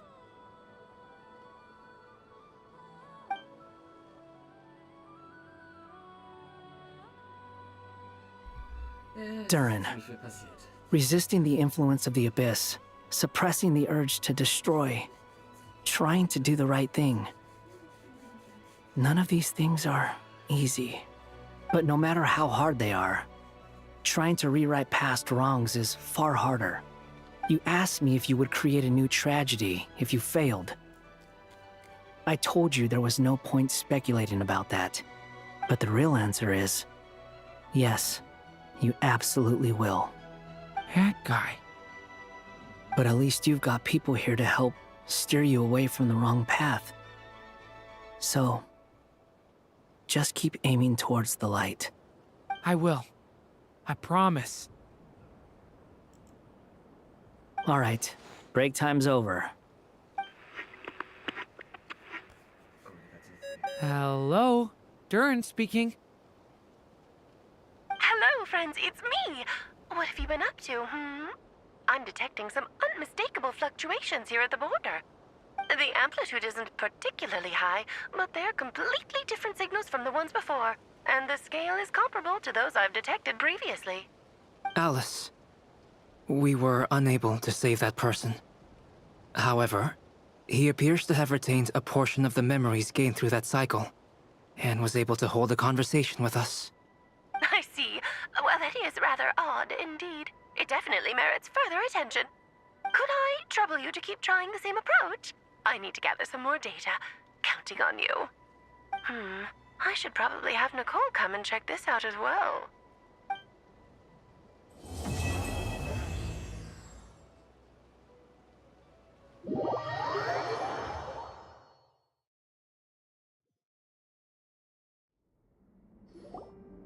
There you are. I was worried you might stop to collect treasure chests opened by the Seelie along the way. It would have taken you so much longer to get here. Another conversation I cannot hear. I am delighted to see that you understand what takes priority, and that your adventurer's instinct has not swayed your resolve. Really, I must applaud you for it. You should know. Ah, Paimon's head.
Okay, I'll try and keep it short. My senses are telling me that this is where we shall find the entrance to the ruins. Oh, cool! Well, what are we waiting for? Let's open it up and see! Patience. This was a sanctuary of great importance to the Hyperboreans. A special process is required to open the gate. Oh! Like the place that housed the Eternal Moon's Marrow?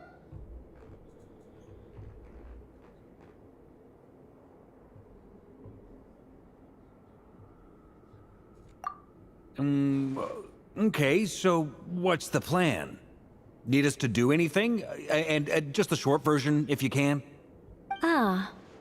Alright then. I was planning to start with some background on the invention of these techniques. Are you sure you don't want to hear it? It's quite informative.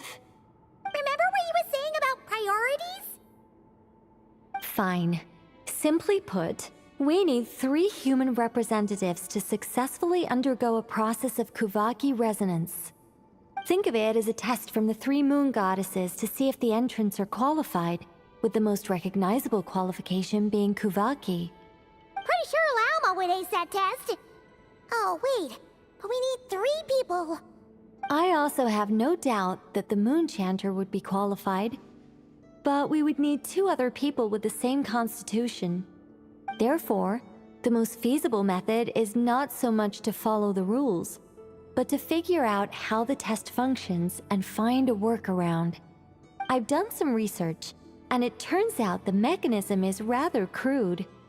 We'll simply need humans to stand before it who have sufficient Kuvaki energy within them. I'm with you so far. How do we get the Kuvaki in them? The easiest way would be transfusion. Take some Kuvaki from Nodcry's soil, put it into the bloodstream, and get it circulating in the body. So we're going to cheat on the test? Precisely. There are other methods, but this is the simplest one. Cheating the system is much easier than trying to hide from it. Huh? Ah! Sorry? Does the idea of cheating upset you, Miss Lauma? No, that's not it. I suddenly had an idea. Oh, what is it? It's about Moon Prayer Night. I figured out a way for Kutar to join in the festivities. Huh? But as Paimon said, we need to have our priorities straight. Let's get back to the test. I'll follow up with Nefer on the festival arrangements. Oh, okay. Anyway, is this really the best method we have? A Kuvaki transfusion sounds dangerous, no matter how you slice it. If you think that's dangerous, wait till you hear the other methods. I'd be more than happy to go through them if you'd like. There are several. No need, we're good. Let's go with this one. Very well. Kuvaki transfusion it is. Now, I should mention that the risks can be greater or lower depending on individual compatibility. It would be rash to simply infuse the Kuvaki and hope for the best. If the body rejects it, the reaction can be quite severe. The symptoms are similar to another condition that some people living here suffer from, known as congenital Kuvaki sensitivity. So, before we execute our plan, I will perform a simple test of my own to see who is compatible and who is not. Once that is done, we will have to complete the resonance process as rapidly as possible. The participants must remain stationary while the Kuvaki circulates and bonds with them, and they mustn't eat or drink anything. What? No eating or drinking? That's some hardcore fasting. They'll all be monks by the time they're through.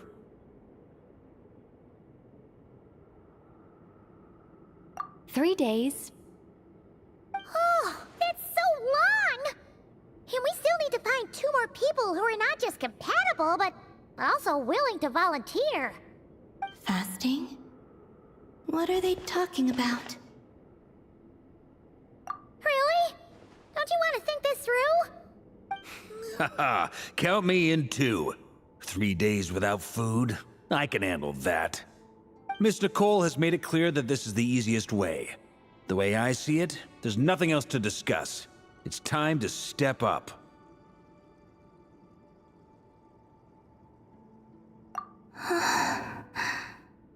Yeah, you're right. In that case, Paimon volunteers to be Captain of Logistics. She'll keep the fires lit and grab some spare clothes to keep you comfortable. Then we'll start with you first, Traveler. Please step forward.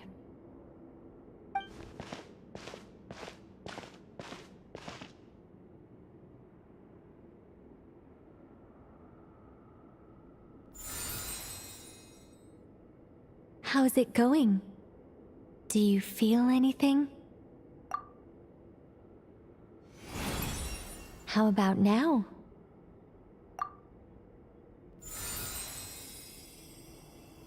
And now?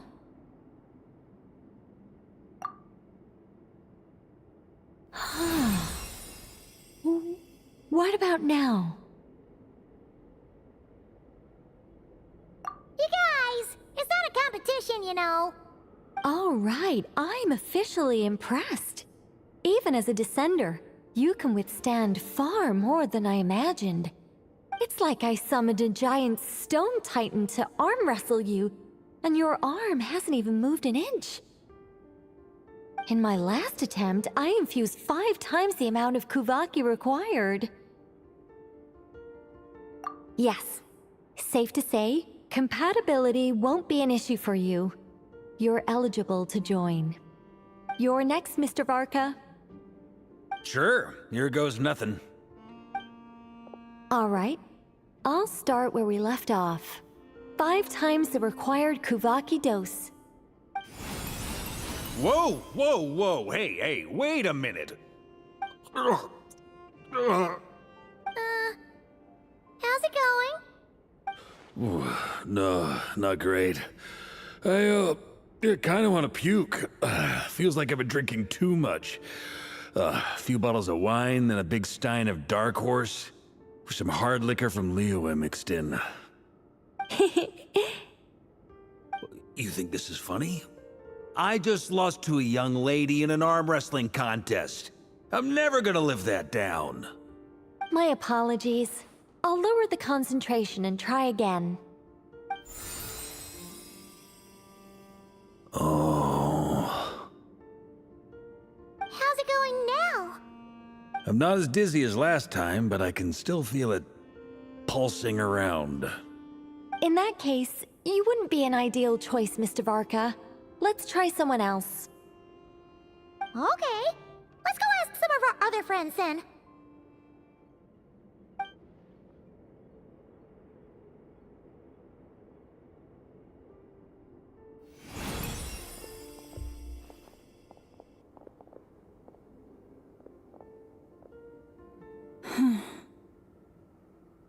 No surprises here, Miss Moonchanter. You're perfectly compatible. You may join.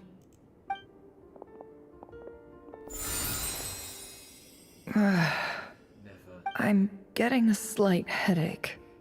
Shame. You were so close. Whoa! I'm itching all over! Allergic reaction.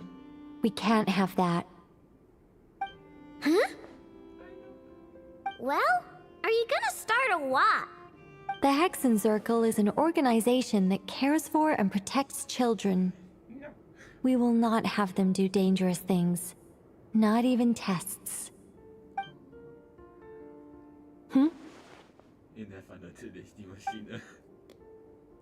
Is something the matter? The candidates have to be human.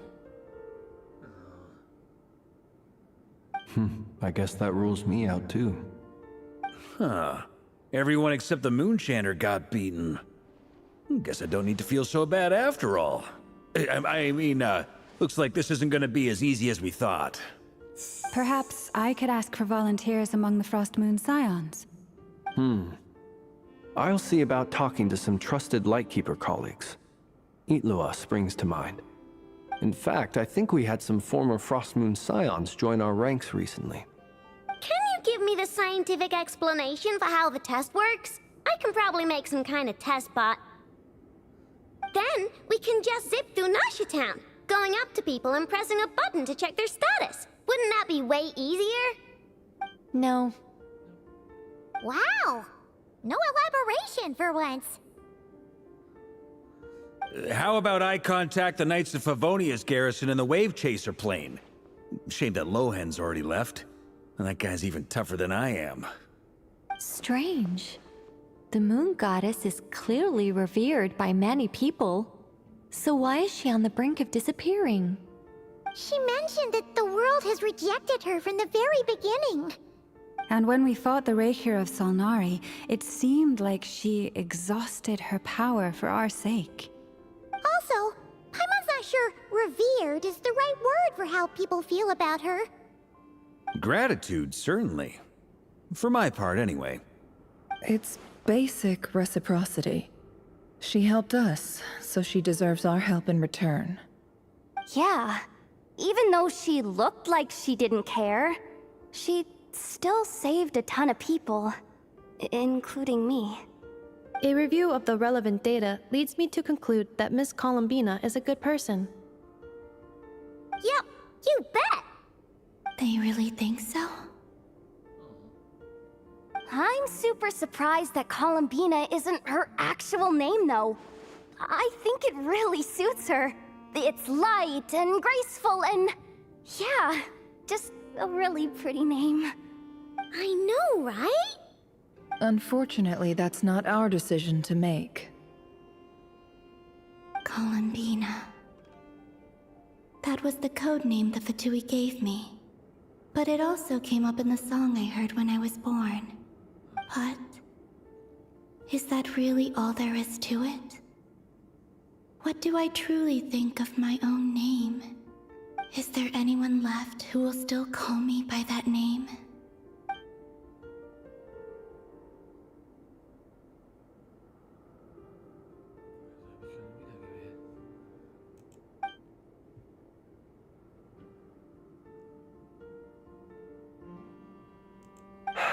Moon Prayer Night is getting closer by the day.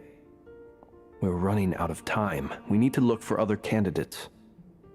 Then allow me to try. Huh? What are you doing here? You contacted your friends via the Adventurers Guild. Sandrone has been keeping an eye out for something like that, so she informed me. Since I have the ability to accommodate a moon marrow, I should prove to be a suitable candidate. Arlecchino. When can we begin? I see. We can begin right away.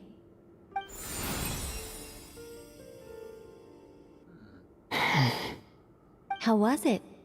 Did you feel any discomfort? Not at all. Then it seems we shan't need to look for additional candidates after all.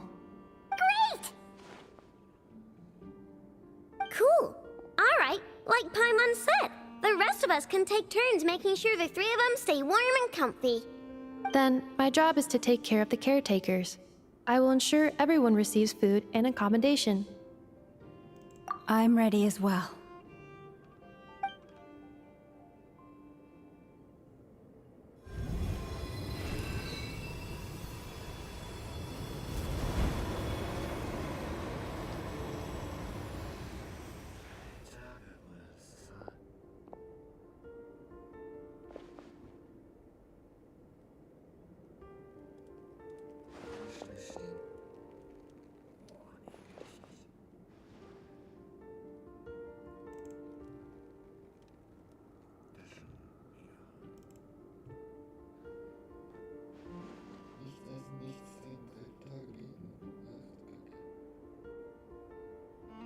Damit sich ein dummes Tor öffnet.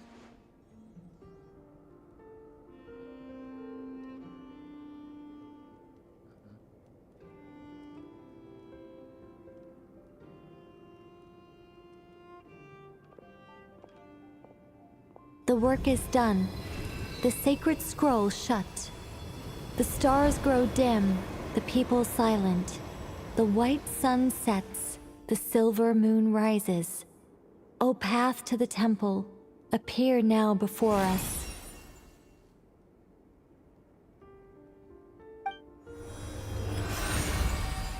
Wow! It really opened!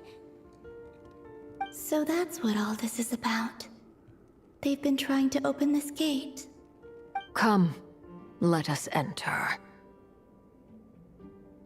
It might be best to eat something first. Take care to chew properly and swallow slowly. It will give your body time to readjust to the digestion process. They will head in soon. They will need to enter this gate.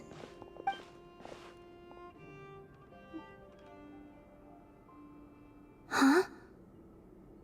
I cannot pass through. Is it because I have no physical body? It has been 3 days. My strength has all but completely faded. Can I really hold on until Moon Prayer Night?